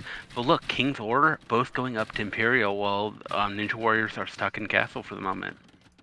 Yep, First Crusade, only 7 of them are going to be at the island. And then the attack will come in. The Knights dive. The Eagles are coming. The Sicilians going to have these sergeants. They're not elite, though. And looks like they're going to get cleaned up relatively convincingly. Yeah, this is a terrible fight. Oh, but the Eagles come in a little late, but better late than never. But you're going to have Arbalest here. And we have Yeah. 2 players and Imp. And I think that might be the final fight of the game. Don't know how they're going to survive. With Britain, Arbmast, and Treb's going to be in their face here momentarily. Yeah, I think relying on First Crusade on this map, with this situation, maybe it was a desperation move trying to turn the momentum around there, but did not work. Yeah, I mean, it's an interesting position. Tukin did go out and was getting onto the gold, which was nice, but yeah, I mean, once you get this Britain mass, I mean, there's 61 ARBs on the map. The KD for this one group, they've killed 60 units. I mean, Yeah, I just feel like I don't know what the strategy was. Certainly for Incas, maybe because they already used Aztecs, maybe that's the idea. Um, I just didn't feel like there was a coherent strategy, but that was their home map, correct? For Ninja Warriors? no, it was a home map selection for. No, it was theirs. was theirs. My apologies. Yeah. But as sad as I am to see them lose on their home map, I am excited to see another one of their home maps, either Dry Lake or Watershed. Yeah, absolutely. Just updating the Civ draft here. We're gonna load into the next game here, guys. Again, this is the best of 7, so we are trying to just continue casting and move things along. Just loving the game so far. We will move on to, it's gonna be Dry Lake. It looks like so. We haven't seen a Dry Lake yet in this bracket, which is kind of surprising to be honest. But Yeah, I'm not sure if the small changes we've made to the lakes have turned people off, or if there's just been more interest in, some of the other maps. But yeah, definitely a map we expected to be more popular based on its past performance. yep, I'm at 5 seconds when you're ready. I'm gonna let you introduce everything because I'm gonna grab a drink.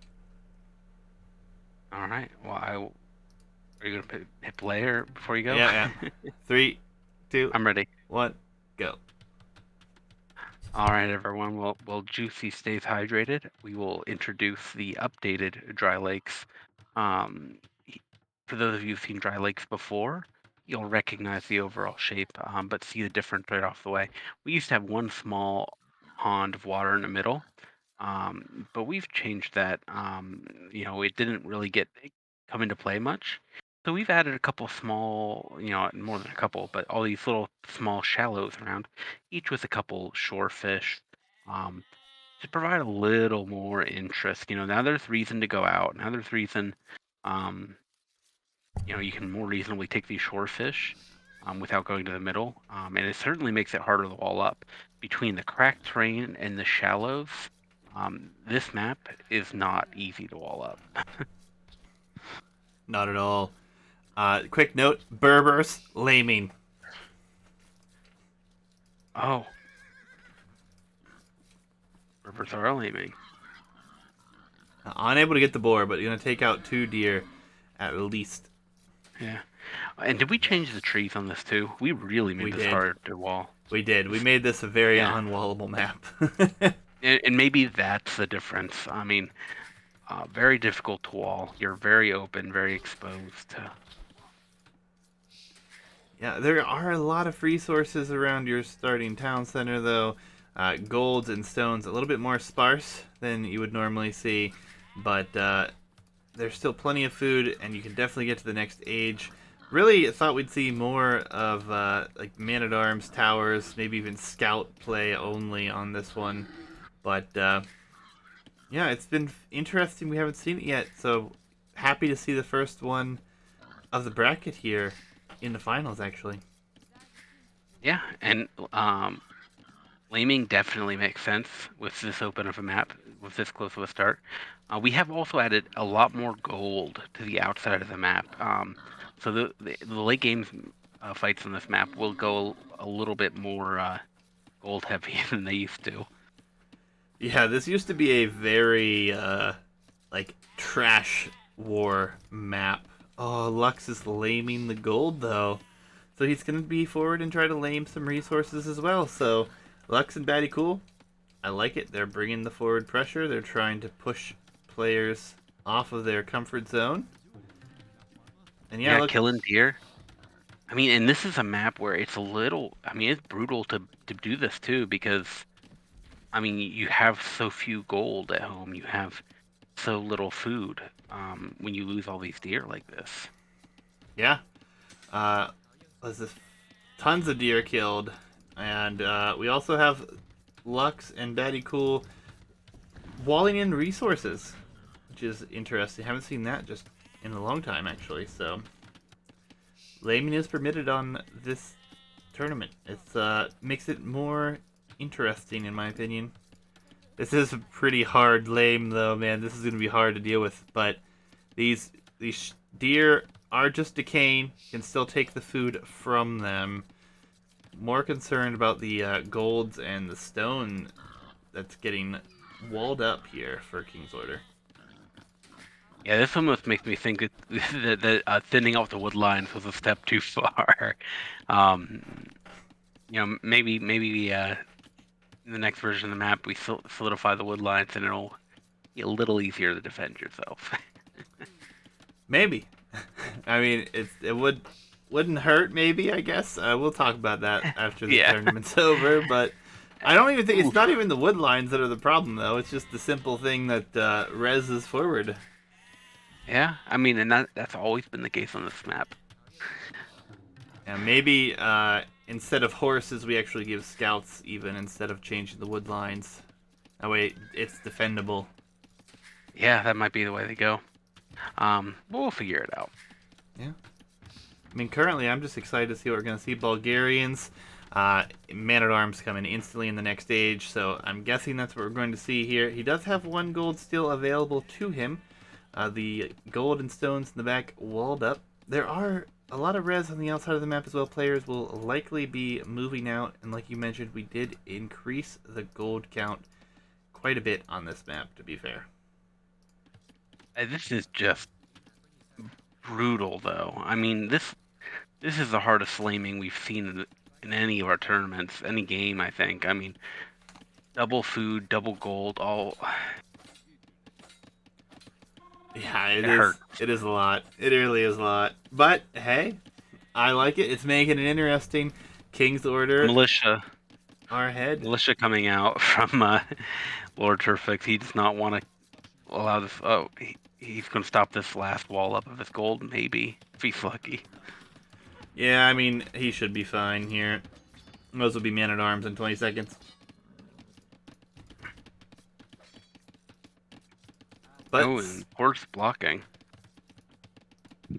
I mean, at this point, he's just going to follow him home anyways because Man at Arms will be here.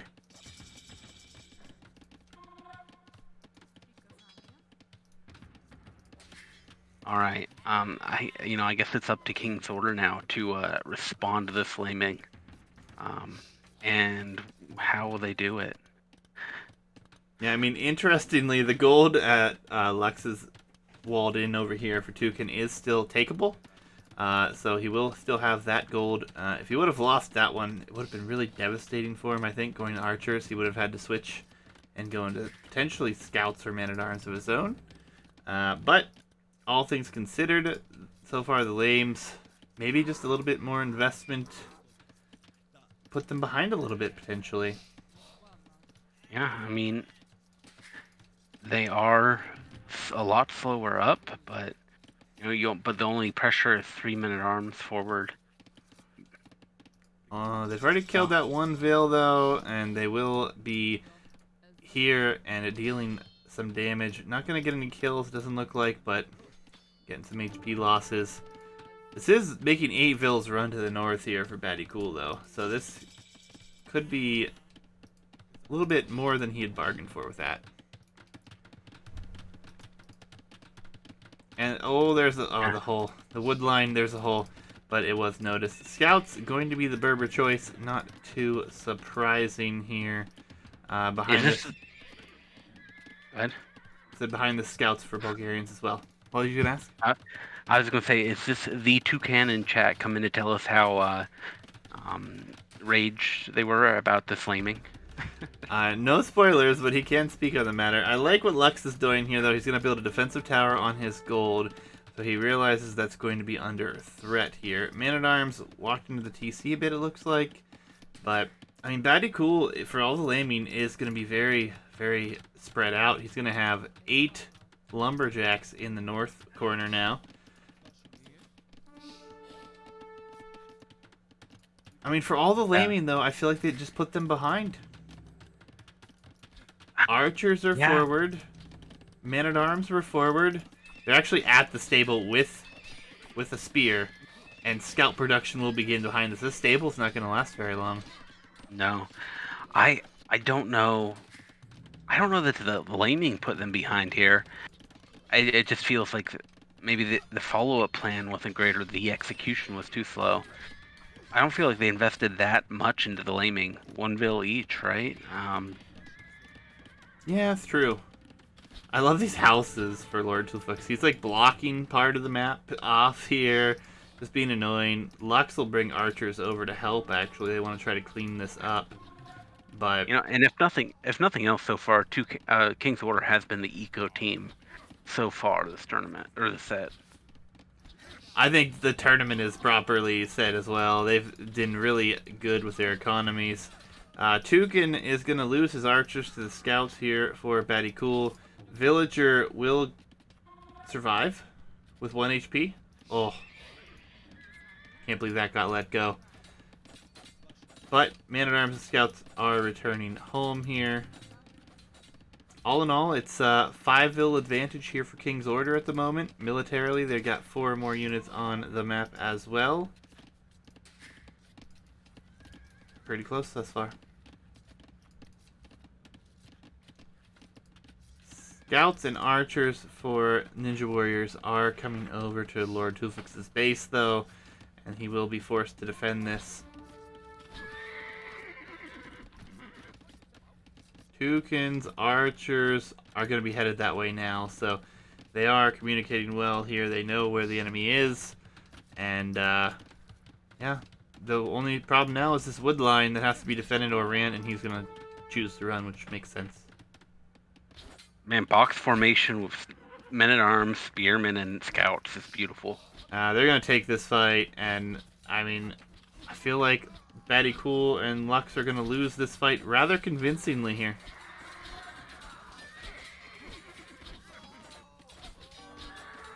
Man-at-Arms still in here doing damage. My goodness. What great value from the Man-at-Arms in this one. Yeah, Will hey, get I mean, cleaned up. the surviving man-at-arm does have 2 kills, so...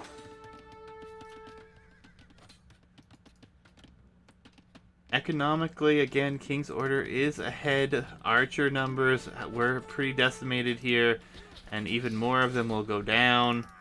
So this is really good here for Lord Tufix and Toucan. Ethiopian archers massed up a little bit more than the Vietnamese archers. Scouts still dealing the damage here as well. Ooh, scouts are in though. Batty Cool gonna get some vills maybe? No, this gets noticed. Took a second, but did get noticed. Yeah, I think definitely the disappointment here is that Ninja Warriors was not able to keep their ecos running at peak condition while doing that laming. I mean, you commit to a lame like that, and you do that much damage in the lame, you certainly hope to be ahead economically, and that just didn't happen here. Yeah, idle TC time for everyone, but definitely more so for Lux and Badry Cool. Obviously, they're under a lot of pressure right now, too, and they are at risk of losing more economy here with this over here. And interestingly, if they decide for some reason to go to the north, there's a lot of green vills up here. 22 to be exact. Tower here placed earlier on will deter this attack at least. Castle Age all ready for Toucan though. What the hell is this economy behind this?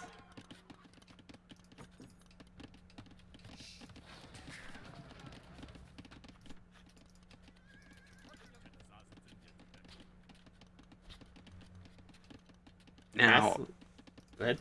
what?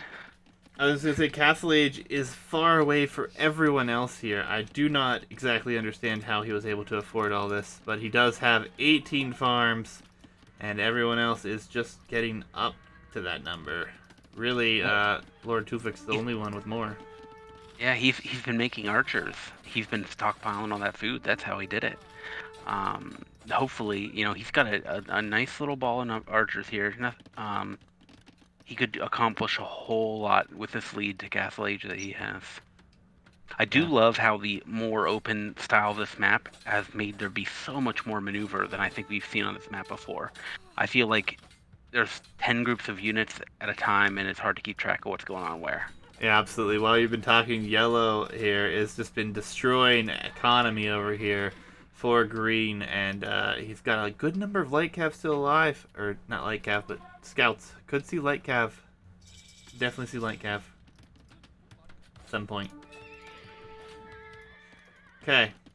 Crossbow upgrade on its way in. There will be 17 archers on the map, and there's a lot of rangeable economy here for crossbow.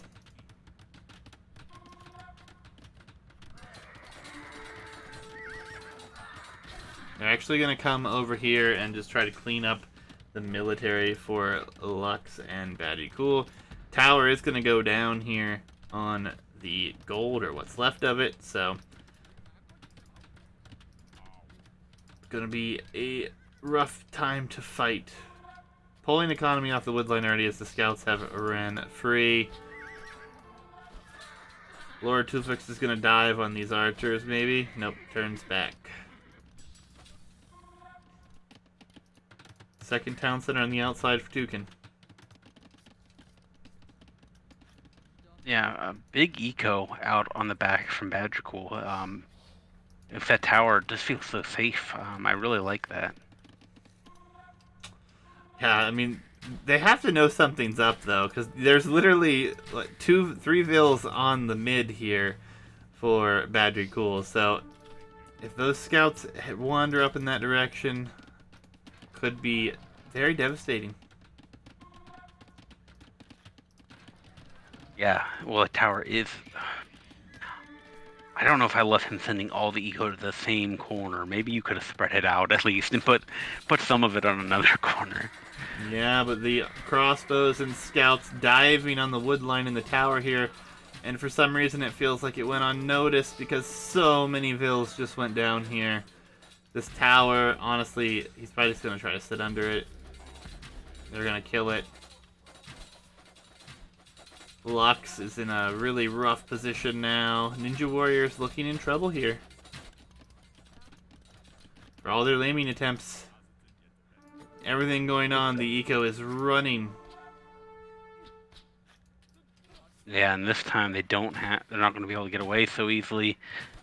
Oh no, this is GG right here. 17 vills out here are going to have to turn and try to run between all of these scouts. And the archers are coming over as well. Only 12 Okay. archers for Lux at the moment. I guess not GG. At least some of the vills, a lot of the vills made it back. I thought they were going to go get caught going to a wood line. Absolutely brutal situation for Lux right now. Yeah, it's not pretty. They're going to call the GG after all, given the score and after that raid. So King's Order moves on to a 3-1 advantage here.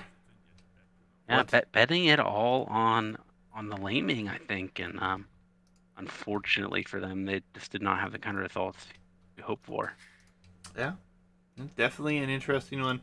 Great economic play from King's Order yet again. Really paying off for them for sure here. GG's. Guys, we're going to another game here momentarily, but let's quickly update the civs and take a look at the maps that we have remaining. Berbers and who was it? Mayans? Vietnamese. Taking the loss here, and then we had Ethiopians and Bulgarians with the win. Ninja Warriors have Watershed remaining as their last home map. So let's see what they have prepared on that one. And we will dive into the game here in just a moment, guys.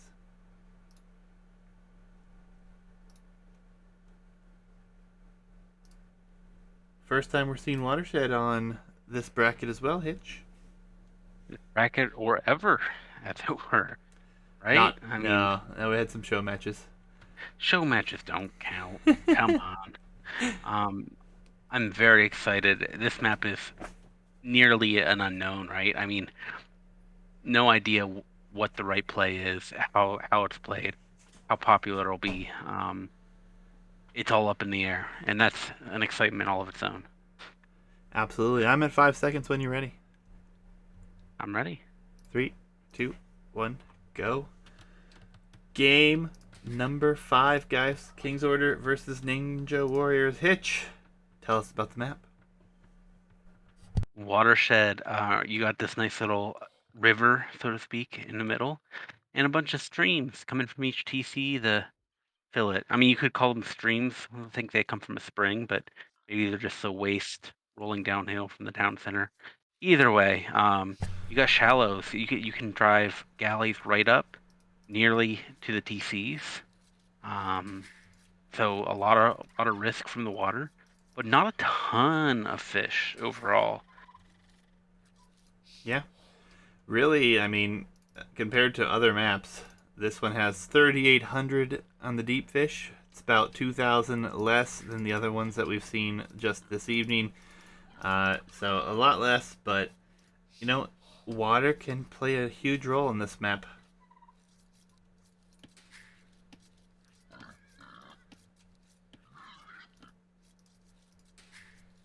We'll have Byzantines for Lux and Huns for Badrikul.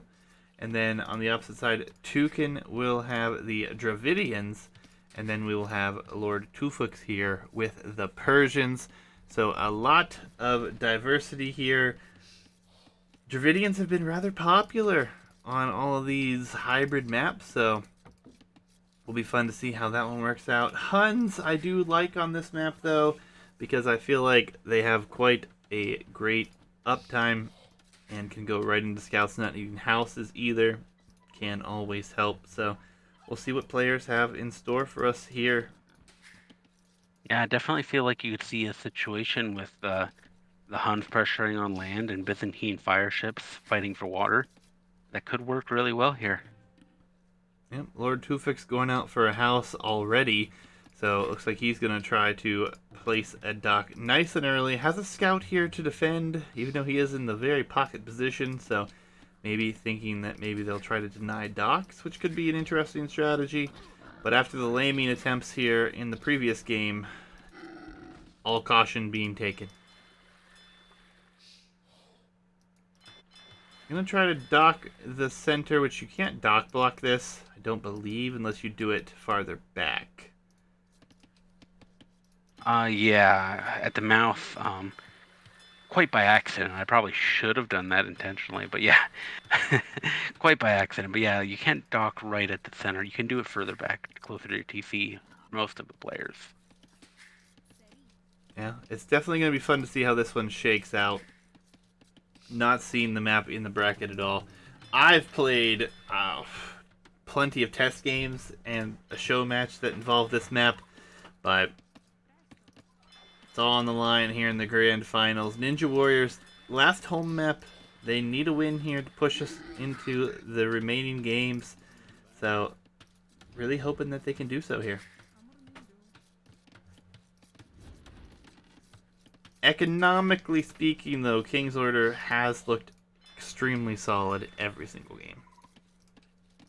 That they have, and they've certainly taken advantage of water, which it I'm going to guess it looks like only our pocket players, as it were, are going on water so far. Yeah, I think that's something I kind of expect on this map, to be honest. I think it's quite the investment to have your players both going water. And if you only have one and it's a 1v1 on water, then you guys have a kind of a 1v1 on land. So it makes for an interesting position. Curious to see how this one works out. We are seeing gold collected for our Dravidians player and the barracks going up. So he may be going for a man-at-arms play. Or maybe he's just going to try to dive into archers. But nonetheless, he's going to be going up here very soon, it looks like. Getting loom already here for our King's Order side. And we do have Badrikul on his way up at 19 pop with the Huns. Tukin in chat said they did test a lot of these maps over the whole tournament. I don't doubt that.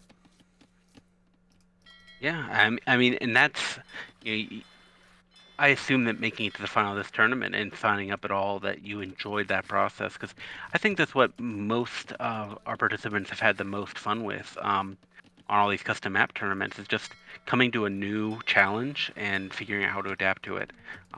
There's always been so much discussion and so much thought. It's been wonderful to watch. It has been. It's probably one of the things I enjoy most about the custom maps is having to watch players adapt to a meta that they do not know, or maybe even develop the meta. I mean, this map specifically, we don't have a meta for, so being as we're seeing it now, it's going to be very important to see how players prepared. And Lux is going to go up, and he's going to go double dock. So our Lord Tufix going double dop here as well. So Uh, First galley, starting with the galleys from a Persian player. A little unusual. You expect fire galley when you're this close, right? I mean, this is a debate that we can have until the end of time, but I really think if you get galleys out first, and he is up first, and you get the galley numbers building, I think it beats fire galley every time with proper micro. Man at Arms upgrade on its way in on the other side, so Toucan going to be headed forward here. Will be scouts already producing though, so all things considered, we'll see what kind of damage they can get in. On water, a third dock for our Persian player, so heavy commitment onto the galley play for sure. Fish commitment was only 4, but only 3 on the opposite side, so. Yeah, I feel like if you know the other players on water, you got to go all in, or it's not worthwhile being out here at all. And no third dock for Lux is going to make this tough. Yeah, I absolutely agree. And now we see already the micro dance going to be happening here, and I think this is already looking good and favorable. Even though these fires do attack faster, I don't think it's going to matter too much. He's going to have to pull this one fire back soon to get repairs on it. He is running the fish. Looks like one galley will go down here. So one galley per one galley, but again, 2 docks to 3. Yeah, the third dock is going to make all the difference here. You can pull back for repair, and you have the Vil forward. Why don't you repair? Repair, man. Oh, and the men at arms in Barcool's base. Battlegrounds, sorry. Yeah, not going to find much damage here. The scout numbers are here to clean this up. And honestly, I think you should just take the fight before a spear shows up. It is coming across the map as well. On water, galleys are 6 to 3. Yeah, galley numbers getting very uncomfortable. And as Toucan points out, faster working docks too for the Persians. So 3 docks that work faster. Finally, a third dock coming up for Lux, and I mean, he does have the bonus for the fire ships. If he can get enough mass, there is not a lot of places for Turfix to run. I don't know. The galley numbers are already looking very difficult. Plus, fletching is in. The fishing ships are still working here, but Lord Tufix knows this, and he's going to come take him out. Scouts coming forward from Battlegrounds. I don't know that they're going to make it in time. These Vils are not very efficiently building the palisade. Yeah, only a few archers here to defend as well. They could get in. Not if you stop and attack the archer range, they won't. We have fire galleys. Seem to be trying to find fish, maybe. Scouts are in though.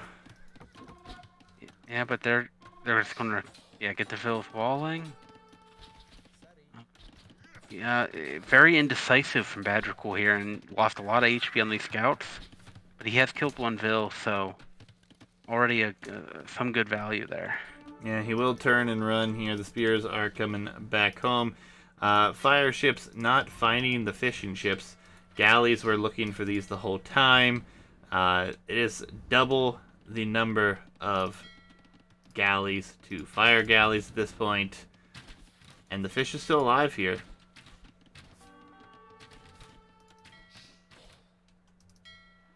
Scouts continue to pour across the field. They do find a way in on the berries. That's good. I think the situation on water, it all depends on what Ninja Warrior's plan is here. I mean, if the plan is to just fight for water, buy time, they're doing a great job. They're forcing big investment onto water from Turfix. He's really investing in these galleys. So if they're planning on switching to land later and minimizing their investment, it's doing a great job. But if they want to win water, they are not doing it. Yeah, and the fishing ships were taking some damage here, and it looks like maybe one will go down, but all things considered, still, he's actually adding fish now, as we see another fishing ship pop out, one more in the queue. So Lord Tufik's very happy with his position on water. Market coming up for our Byzantine player. He should be able to buy his way up for the most part. Interesting walling in this map. Uh, but, I mean, to stay safe, gotta do what you gotta do here. We do have 4 scouts for Batty Cool in the corner down here by Lord Tufik's base. If those were to show up, it could be pretty impressive here. They are going to move Yeah, in. going for the wood line, or going for the gold. Sorry. Um, yeah, but docks are starting to get cleaned up now.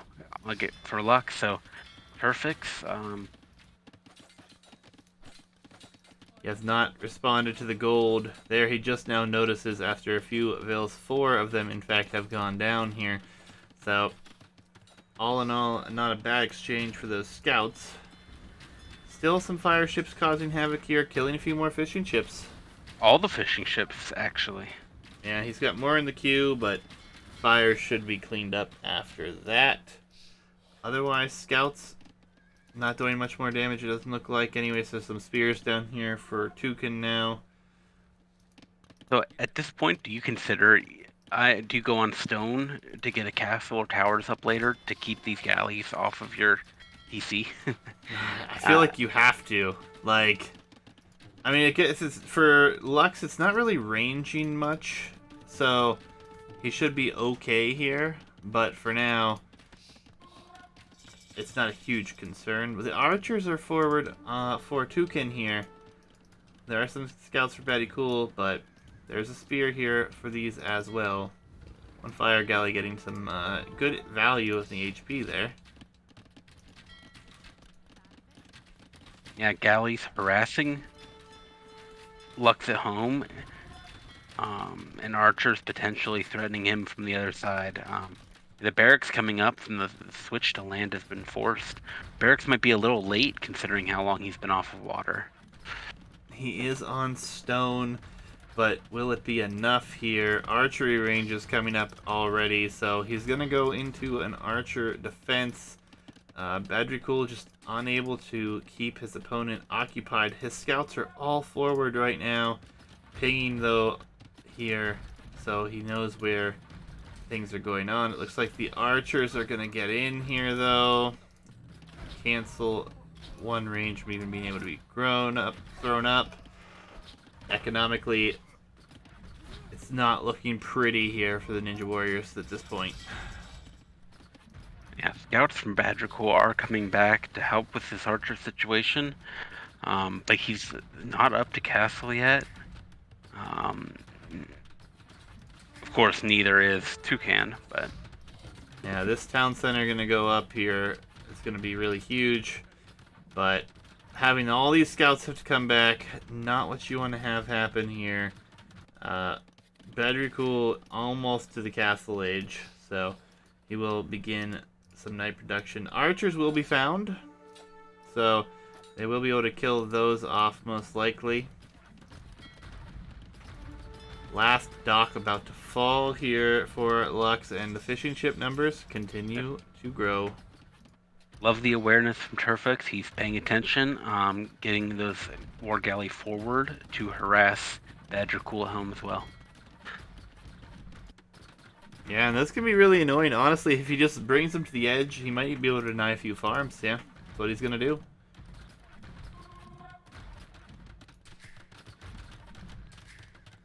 Now, Castle Age going to be a bit of a boom fest here for Lux and Badrikul, I feel. I don't really think they have many other options at this point other than trying to drop a castle and get back on water, but, you know, it could be hard. There's a good number of galleys here. There's even some demolition ships in queue. Must be a misclick, right? Misclick or extreme preemptive thought, worried about fire ships coming down the line. I'm going to count misclick. Now, I do think this map actually has a bit in common with, of all maps, Arena Cove. And that the really the conclusion we came to with Arena Cove is water is important, and you need to fight for it, and it's a big deal to lose it. But water cannot win the game by itself. And so far, um, there's not the land military from King's Order to win the game. Yeah, I mean, Ninja Warriors do have a good bit of military on the field. There are a lot of scouts running around. There are some knights running around here. Relic collection going to be coming in here potentially. We do have a monastery up already for Badrikul, and we have one up already for Lux. This Lux is Mangonel's going forward to fight water along with Skirms. Skirm and Mangonel, the War Galley battle coming in. it's not going to go well for the Skirm Mangonel. They're not even patrolling. Uh, Better than I expected. yeah, no, I mean, they took a lot of HP relative to the micros here. We have a monk going to try to convert a galley as well. And he thinks better of it. Hey, they performed better than I expected, to be truthful. And knight numbers are growing. A galley going to be converted here for Badrigul, so he will at least remove one of those from his problems. And good economic boom here for them. They are still a little bit farther behind. We do have Lord Tufix going for a 3 TC boom. 2 TCs here. We have 20 crossbow coming forward. Badrikul is going to have a little bit of difficulty with only 7 knights here. Yeah, well, I mean, and honestly, they could walk right in and even avoid TC fire. More knights are coming back here, though. So there will be 12 of them, 11 now. But yeah, this is not the position you want to be in here. Our Byzantine player booming up here. He's gone to 3 archery ranges. Got elite skirm.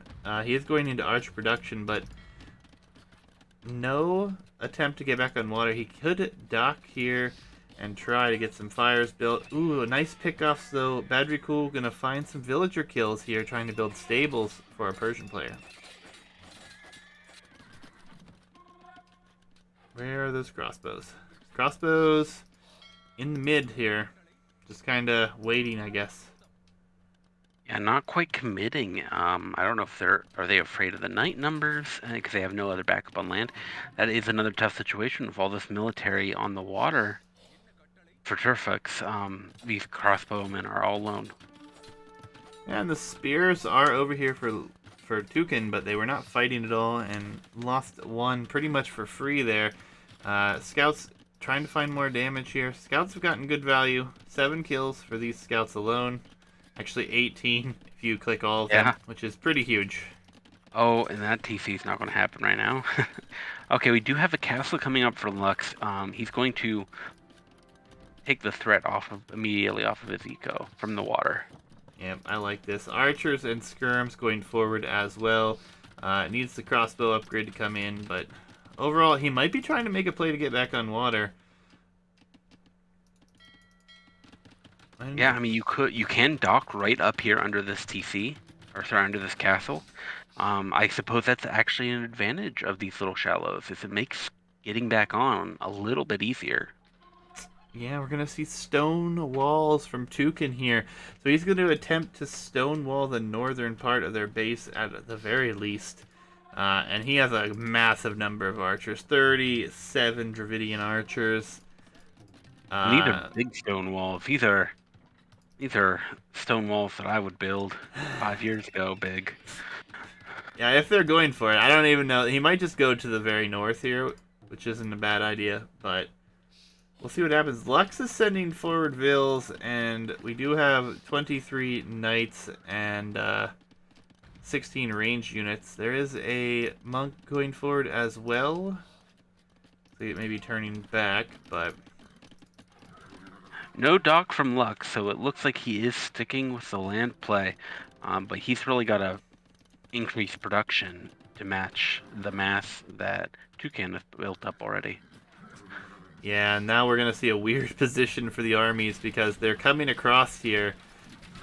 40 archers, though, to just 16 ranged units. Knight numbers are better, but There will be Oh, galleys Lux here. villagers. Where are these villagers going for Lux? Tried to build a house in the They're north. they're going to their death. Yeah, not a single one of those will survive. They're gonna go for some forward siege. Badricool imping though. That could be huge. Tukin and Lord Tuvix just turning to run back to fight the military here. They know it's here, so they are going to try to deal with it. And another Vil will go down here. This is going to be an awkward position, though. These knights are not going to be enough to deal with 48 crossbows that will soon have Thumbring as well. Yeah, if nothing else, they are uphill right now. It's making it a little bit better for him. But yeah, he chooses to run, and that's got to be the right decision here. Yeah, I love the big stone walls. I love it. Imp on its way now for Lux as well. So with Imperial Age techs, it could be really big here. We do have some archers and some more knights gathering up at home here. I really think they should just run with their economies. Looks like that, or they're not their economies, their military. Wait for the upgrades to come in, but they are going to walk by a lot of galleys. I That mean, is not what you really want to have I was happen. saying, Knight should be able to, yeah, drive these away. Um, yeah, Lux not really paying attention to the water. I think the way he should. Losing those vills and losing all these crossbow here. Um, you've got to be aware of the shallows and the risk there are. Crossbow numbers are coming in quite nicely here, and there are the demos. The demos arrive now. That would have been a huge kill if they would have been able to take out some of those knights and or just the range units. But All Badricool, right. Imp, Yeah, Badger up to Imp. So there's only a minute or 2 minutes. I guess King's Order are both on their way up. So you have to make something happen as soon as Cavalier comes in. yeah. R will be in faster here. Numbers will be a little bit less for Lux, but oh my god, the stone walls. Stone walls are everywhere, and we see an attempt to get back on water here now for our Byzantine player as well. Okay, well there it is. And correct me if I'm wrong, but fast fire ship, it's a much different beast than the fire ship. I mean, it'll be a much different game this time around. Absolutely.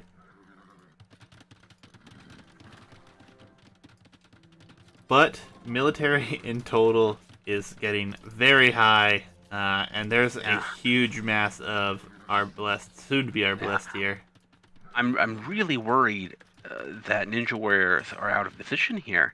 You have the upgrade advantage right now. You have Cavalier. You're about to have Arb. If these were forward, they would be able to take a very good fight.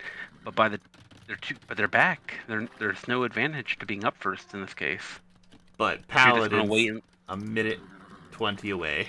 True, Paladin will be in the same time as Cavalier, but you still need to be forward to take advantage of Paladin too, or they're going to get it. Or actually, I don't even know if they do get it. Yeah, Persians get Paladin. Yeah, I mean, this is going to be an interesting spot, though, because this upgrade is going to be really well timed.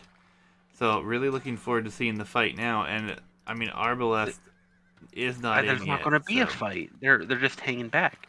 I mean, you want to be positioned to take the fight when you have the. Okay, now they're finally moving forward. Okay.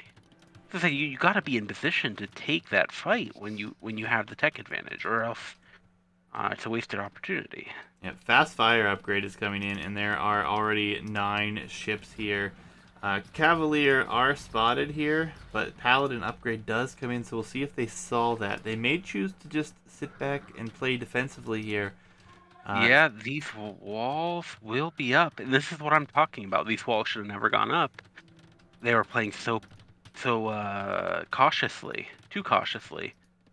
Yeah, fast fires going out across the map now, though. Paladin is now clicked here as well. Stone walls, is there a hole? There's a hole. They can get through, I think. Oh, there is a hole. Yep. What bad luck for Toucan. Yeah, and it's good timing. Ballistic's about to be in. Paladin numbers are in. This forces the army back. The fast fires haven't accomplished anything, unfortunately. They're just sitting in the middle of the map. But Now we're Luck talking. definitely focused on the archers here. Yeah, and now this is a good spot though because we have a lot of military forward, forcing military to stay back here. Yeah, lots of idle paladin from Badgercool. Get these in the game, man. Yep, Paladin is about to be in here. Oh, there's already trade up for King's Order, Oh my god. and they're getting killed. Trade carts going down, as there's no easy way for them to get in. Military is all forward here. Arbalest starting to engage here. The fast fires, ooh, I like it. They're actually going to dive up the watersheds. And here comes the fight, but Paladin is in. The Arbalest numbers aren't here. It's a much better fight for King's Order, I think. Still the best fight that you can take, though, if you're the Ninja Warriors at this point. Yeah, this was a... I mean, if only they had attacked, if they'd done everything 2 minutes earlier, they had that imp advantage. They could have steamrolled Toucan here. Yeah, and now they're going to get completely wiped up on land. Water play, I mean, they are losing units to Castle Fire at this point. And they haven't cleaned up the economy, giving this time for a castle to come up for a Persian player as well. Some Paladin and Light Cav going to take on some galleys, but here comes those demos. Oh. Demos against units. It's one of my favorite things in the game, guys. But now we see a 93 military to 62 military advantage for King's Order. Economically, the Ninja Warriors are in a much better position this game. Yeah, I mean, it's not over, but the military position is so unfortunate. Trade coming up on both sides at this point.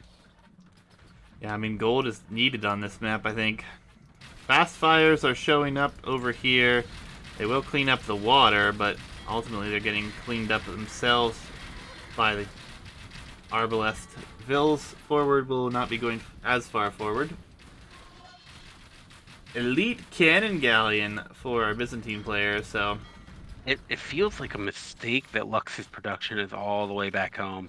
If these agree. ranges were forward, it would make so much of a difference here. He's building more of them forward as well, but not forward enough, I feel. Barracks coming into play as well. Pikemen soon to be added. There's a lot of Paladin coming, though, and there's a hole for Badrikul in the wood line. The gate is open. Yeah, there's gonna let him in anyways. An Arb and a Skirm hold it open the rest of the way. Economy is about to be in a lot of trouble back here. And honestly, yeah, 50 Vil lead for Ninja Warriors, but it's not going to last long with this Paladin back here. Yeah, Boot Steel coming in as well. So, gonna see the infantry switch that ignores armor, right? So, fortified wall on its way for Toucan as well. But, I mean, Ninja Warrior's economic lead is about to be in a different place, I think. Guess there's not as many Paladin left here as I thought. Alright. There are 52 Arbalest, though, for a Dravidian player.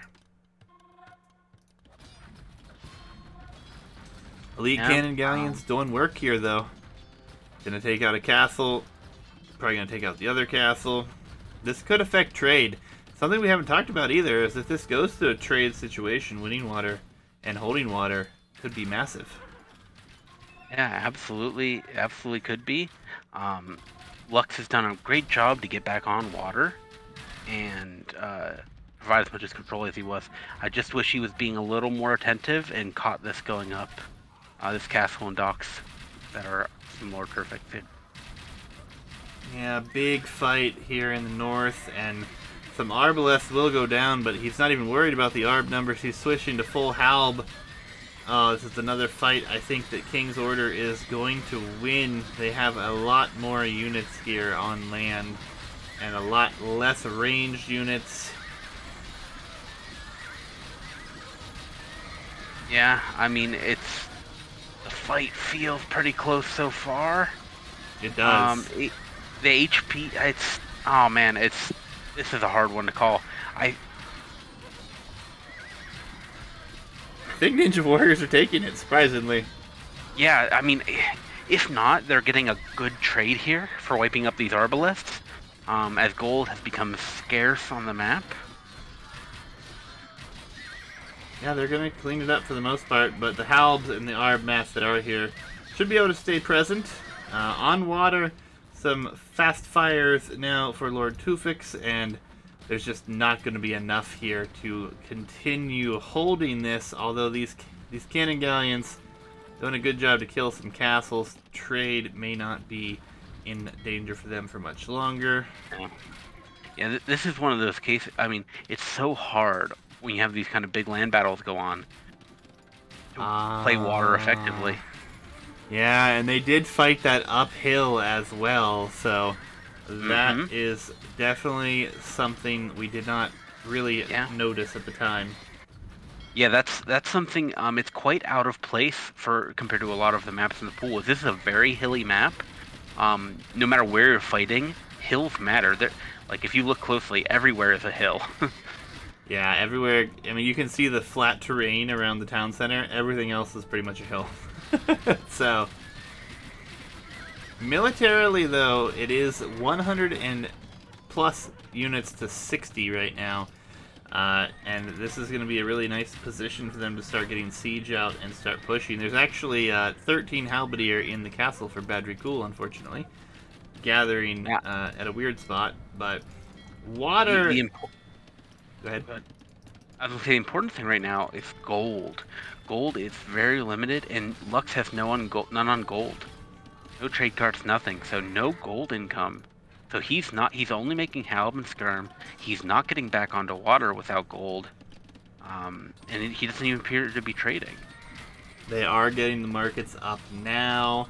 They do have the military mass here to help push the front, but, I mean, there's a lot of skirms here. Very few arbalest, and mostly halberdier, so Dravidian skirms, I want to say are the skirms that fire 25% faster, but I want to say that I don't know anything about the new civs, so... One of the new civs, the skirmishers and elephant archers fire 25% faster. Knight agrees with me, so the Dravidian skirms fire faster. So, it's actually a huge benefit in a position of a trash war here. Yeah, well, you do have... I mean, you definitely want to take better trash over cheaper trash, but the Byzantine discount is nothing... It's not something to dismiss. It does help keep him popped up here. We have a landing Lord Tufix coming over with the stables, and are they walled? I think there's a hole in the wood line. They're walled, but even if they are walled, with these shallows, make it so awkward to defend like this. Oh, there's a hole. The trade's going right through the hole, so the Hussar will be in. The Hussar are going to be in, and that might be the game because there are no military anywhere placed to respond to this. Yeah, and all the military back here isn't really pushing. There's no siege to accompany. Oh, wait a minute, though.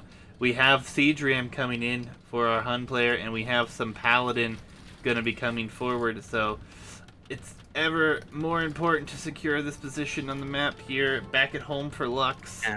Castle coming up on the trade at least, but Castle also coming up on Ninja Warrior's trade from Lord Turfix, so he is here to stay. Of course, he is downhill, so Lux's castle will go up first. If he can manage to afford a treb, he can clean this all up. We have some beautiful Thericidai on water. They're going to come forward. Lux going to try to build another castle here and really cement this position, but... oh, it's so rough. I mean, the Siege Ram is coming, though. The Siege Ram, the Paladin, all of it's going to be here. This is going to be huge. There's a lot of Arbs, a lot of skirms forward here, so this could be a big push. The Siege Ram train is a-coming. And the castle denied at 99.9. Oh, no, it goes up. It goes up just barely.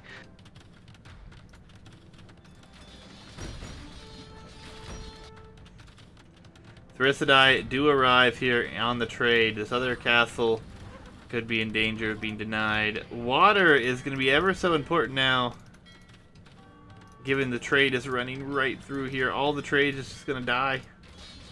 Big fight on the front, though. Huge fight on the front. Tons of units involved. The siege rams are all but going to go down here.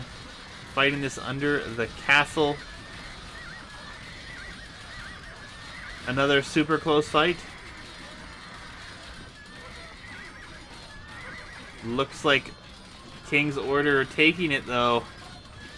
And if anything, they're trading off better. There are no gold units in this mix for them. It's all trash.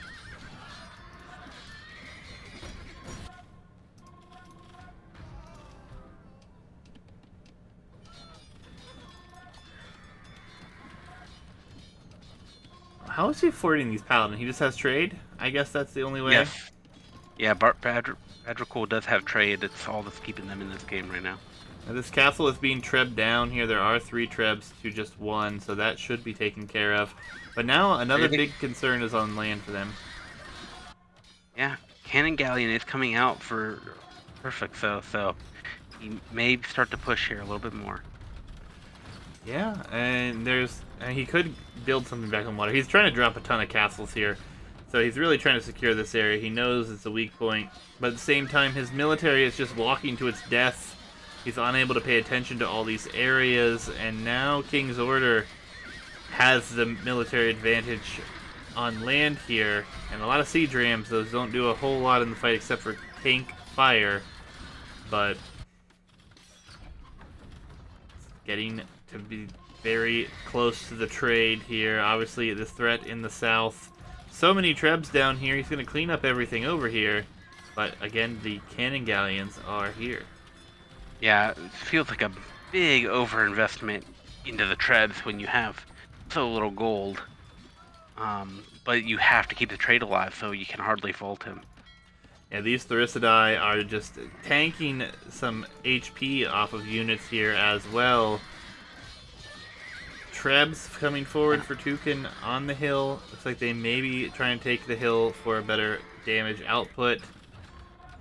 The lack of forward production from Lux has been critical in this game. I mean, it feels like just forward production might have turned the situation in this game around. Yeah, and the Paladin come forward to try to kill some skirms, but they didn't fight together, or else I think they could have cleaned this up more convincingly. Just the trade continues to path around near the water, and it's just killing them. Do they have walls or blocking this somehow? They need to plug this hole by this castle is all it is, I think. Yeah, I mean, yeah, it's awkward and it's unfortunate. I feel like on a map like this, when you should definitely focus the markets further in the back. Have them this far forward just feels like you're asking for trouble. Yeah, absolutely agree. The real action now is on the front here, and what we're seeing as the Dravidians pushing with the Halb Skirm. There's only a few Paladins being mixed in, and Hussar have been in and out of the fight. But if this castle goes down, there's another castle behind it, but a lot of the production buildings here and trade is going to be right behind that. We have 34 trade carts for Badricool, 11 for Lux, 24 for Tukin, and a whopping 35 for Lord Tufix. So Paladin massively being produced right now. I gotta say, this hill is the MVP of this game, no matter how it goes. I mean, these trebs are taking forever to damage this because they're lower.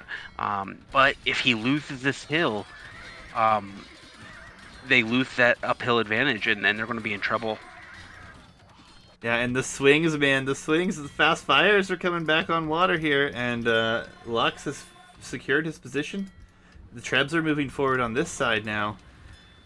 I mean, if these Halberdier and Skirms can get into the mix before it's too late, it could be huge, but the fight on the front is looking more and more in the favor of King's Order at this moment. Yeah, the forward production, Lux has not been in these fights at all, Adrical's had to do it all by himself because everything's getting killed before it gets to the front. And this castle's going to go down. It's not even being repaired now. Here comes the forward production as we have villagers up here now.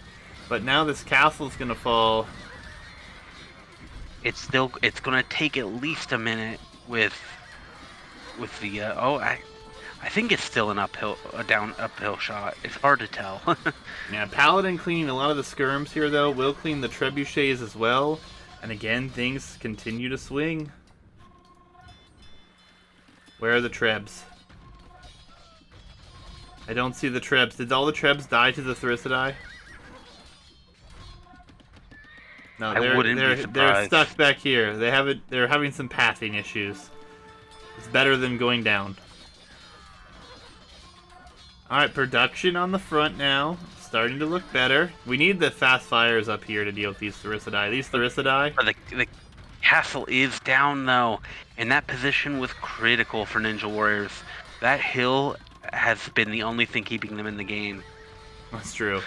That's true. It has been beautiful for them. These Therissidae need dealt with, though. They've got 30 kills. They are doing an excellent job.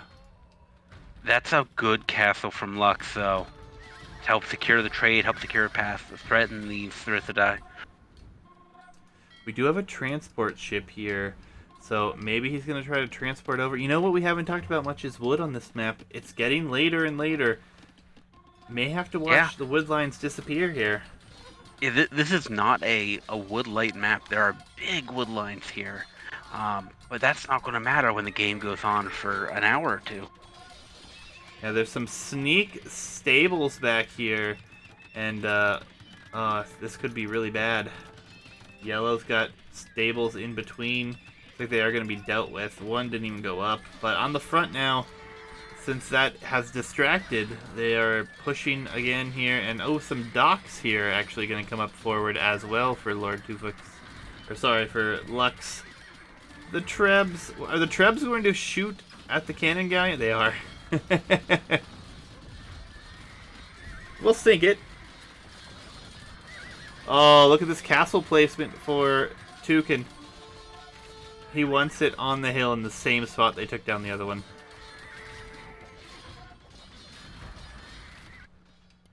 A lot of vills coming forward. We'll take them a minute to get here, but there's next to no military here now.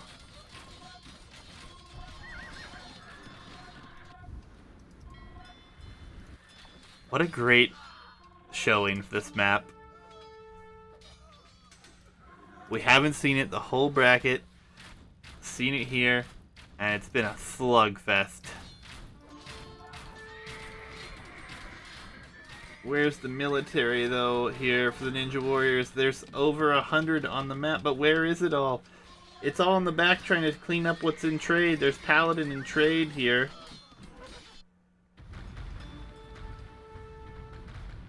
Elite Elephant Archer teching into? What? With Medcorp, so that's where they regen their health. Guys. My oh my. The Vills are forward here as well. There comes the castle position.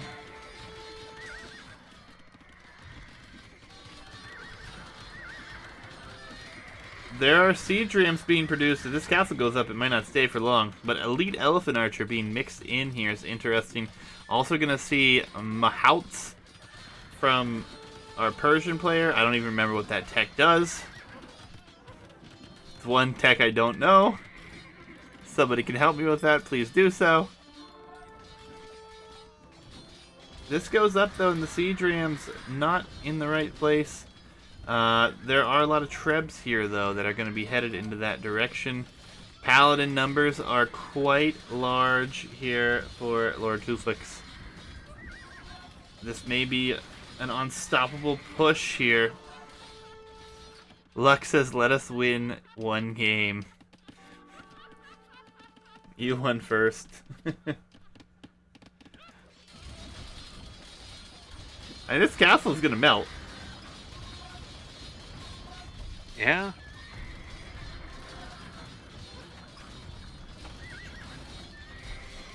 What does Muhouts do? Do you know, Hitch? I don't know these civs. Oh, my how? No, I have no idea what's going on.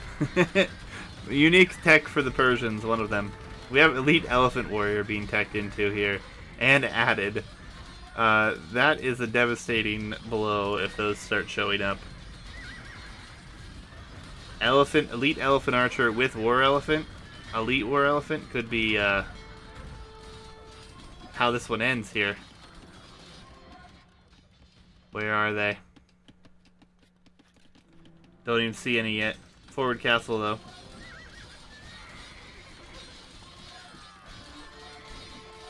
Muhouts does something for War Elephants. Okay. Maybe they move faster? Produce faster? I don't know.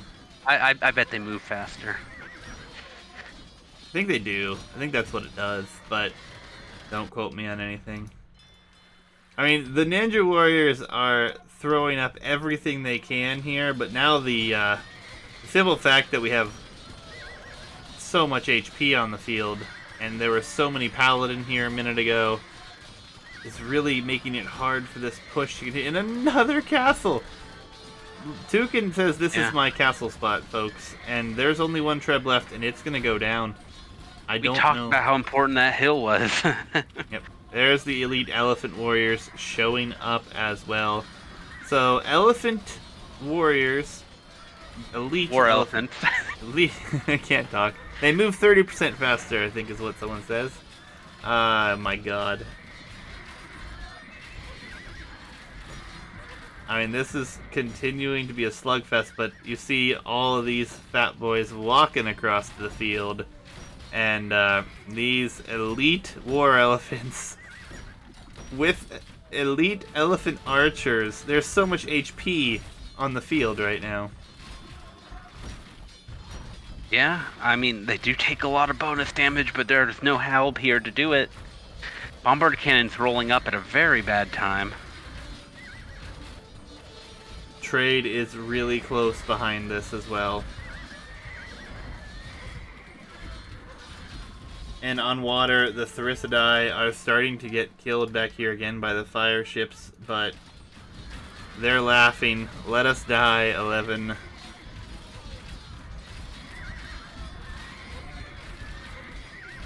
Bombard cannons are going to take this castle out, it looks like.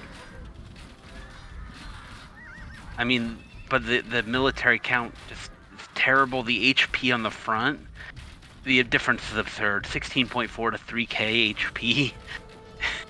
Yeah. I mean, these war elephants alone have 14.3k of HP on them, and more continue to just march forward here. Another castle in the same spot. Lux gonna call the GG. Wow. I hate that King's Order couldn't pull out another win or two to drag that on longer, but that was still a competitive set. I mean, they played well, and sorry, I meant Ninja Orders could have pulled out another win. Ninja Warriors made King's Order earn those games. Yeah, it was a crazy set. Great set. Really good game. I love that this map showed up like this, too. I mean, Jesus, what a set. What an introduction for the map to the tournament for the first time, to be the last game of the bracket, and to be such an epic, slugfest there. That was more than we could have hoped for that map. Yeah, insane. Just crazy. I mean, just look at the resources alone here. Relic Gold. Lux actually had the most here, which is really helpful. Trade, though, Lord Tufex with 20,000. That's just insane. What a final. A shame that it ends in 5, but yeah, a well shame played. That it ends in 5. Well played. So the question I gotta ask is, do we know if King's Order or Ninja Warriors will be throwing their hat in the ring, so to speak, for the next round? Not that I know of at the moment. Hopefully they will. I hope they do. But King's Order is going to take the grand final here of the lower division or lower bracket here. 4 games to 1. And like you said, very competitive set. My goodness. Some really close games. I think just a little bit of timing off for the Ninja Warriors in a couple of games, and I think you hit on it really hard here. There's just no forward production. You can see all the production at home for Lux, and then he Yeah, started to, at like the 1 hour mark, push production farther forward, and I think yeah, that's where that it was really rough on this yeah. map That's specifically. this map. For if you're that back player, you've got to walk so far to get to those fights, and it made all the difference here. And aside from that, I mean, I do have to circle back to that first fight in the Imp.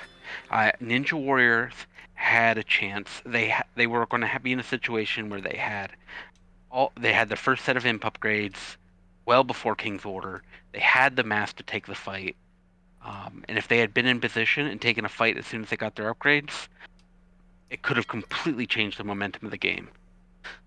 Absolutely. Because I mean, they could have really knocked out Toucan's eco um, with those paladin, but they waited until their opponents had time to get up and then had to fight uphill, and they stalled out. But incredibly well played. I'd love to see that match anytime. Oh, I know, right? That was sick. I mean, we saw some really great games tonight. Huge shout out to both these teams. King's Order 19 takes it, but Ninja Warriors fighting for everything. Betty Cool, Lux, Toucan, and Lord Tufix have played a ton of games for us now. So really, really great. And hopefully one or both of them want to continue into the next round. Would be great to see. Yeah, and I always do the pushing here because you're so modest. But hey, everyone out there, the next bracket, Juicy's going to tell you the rough elo ranges, but next bracket you can still sign up, right? And you've seen the maps, you've seen the games. It's good. We'd love to see you there. Players from this, yeah, the mid bracket. That's right, Toucan. You can play the mid bracket. You're welcome to sign up. Sign-ups are still open. Um, we're very excited to see who signs up. We know a lot of the people who are watching regulars in the Discord are about that elo range, right, Juicy? So Yep. I'm looking forward to seeing some familiar faces. Yeah, it's gonna be exciting. I mean, this is the low bracket. Like Yeah, we have two more brackets to go. Like the mid bracket, we expect like 1650 ish to be the peakish area, and then will be anything below that if you want to enter. You're permitted. But I mean, from signups, I can tell you that the elos are definitely from 1400 to 1650, and uh, yeah, you can re-sign up just so I know that you're going in for bracket number two. But yeah, crazy set. yeah, Congratulations yeah. again. So he says, I guess they will. So I'm looking forward to see it. We've had cases in previous tournaments, right, where like the winner of the low bracket gets deep in that mid bracket. The map experience and all the practice can make all that difference in that bracket, even against 300 elo higher players. Yeah, I mean we've seen players go from winning the first low bracket, and we say low, which sounds retarded at this point because low for this bracket isn't really low. Like a 1400 level player is like Yeah, extremely way great. better than me. But no, I mean we've had players then go on to the next bracket and make it to the semifinals. Like absolutely insane. Um, but huge shout out to King's Order for taking this one. I hope you guys had fun and enjoyed it. Hope to see you. I hope to see both of these teams in the next round, next bracket, which will begin, I think, in like 6 days. I have to double check my dates, but I believe the 23rd is the start date for that bracket, and it'll be the same kind of situation. So 22nd is the final day to sign up. 23rd will begin it. We will have the 1650-ish bracket then for roughly a month, and the final bracket, which is the very high bracket, has not been announced as far as dates are concerned because there's some conflicting dates for me, as well as we are working on some other things prize pool related. So I hope you guys stay tuned. If you haven't already, follow us. That's all I can say.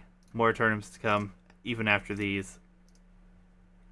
But congrats to King's Order, man. That's about all I got, Hitch. Anything you'd like to say? No, thank you guys for participating. And if anyone's out there that isn't signed up, sign up. Tell your friends. We love watching these, and it's only going to get better going forward into the higher elos. No doubt. No doubt. I will message King's Order and we'll talk about getting the winnings over to them. Prize pools are involved for these tournaments, guys, so we'll talk to them about that. But Hitch, thank you. Thank Chat, you. thank you.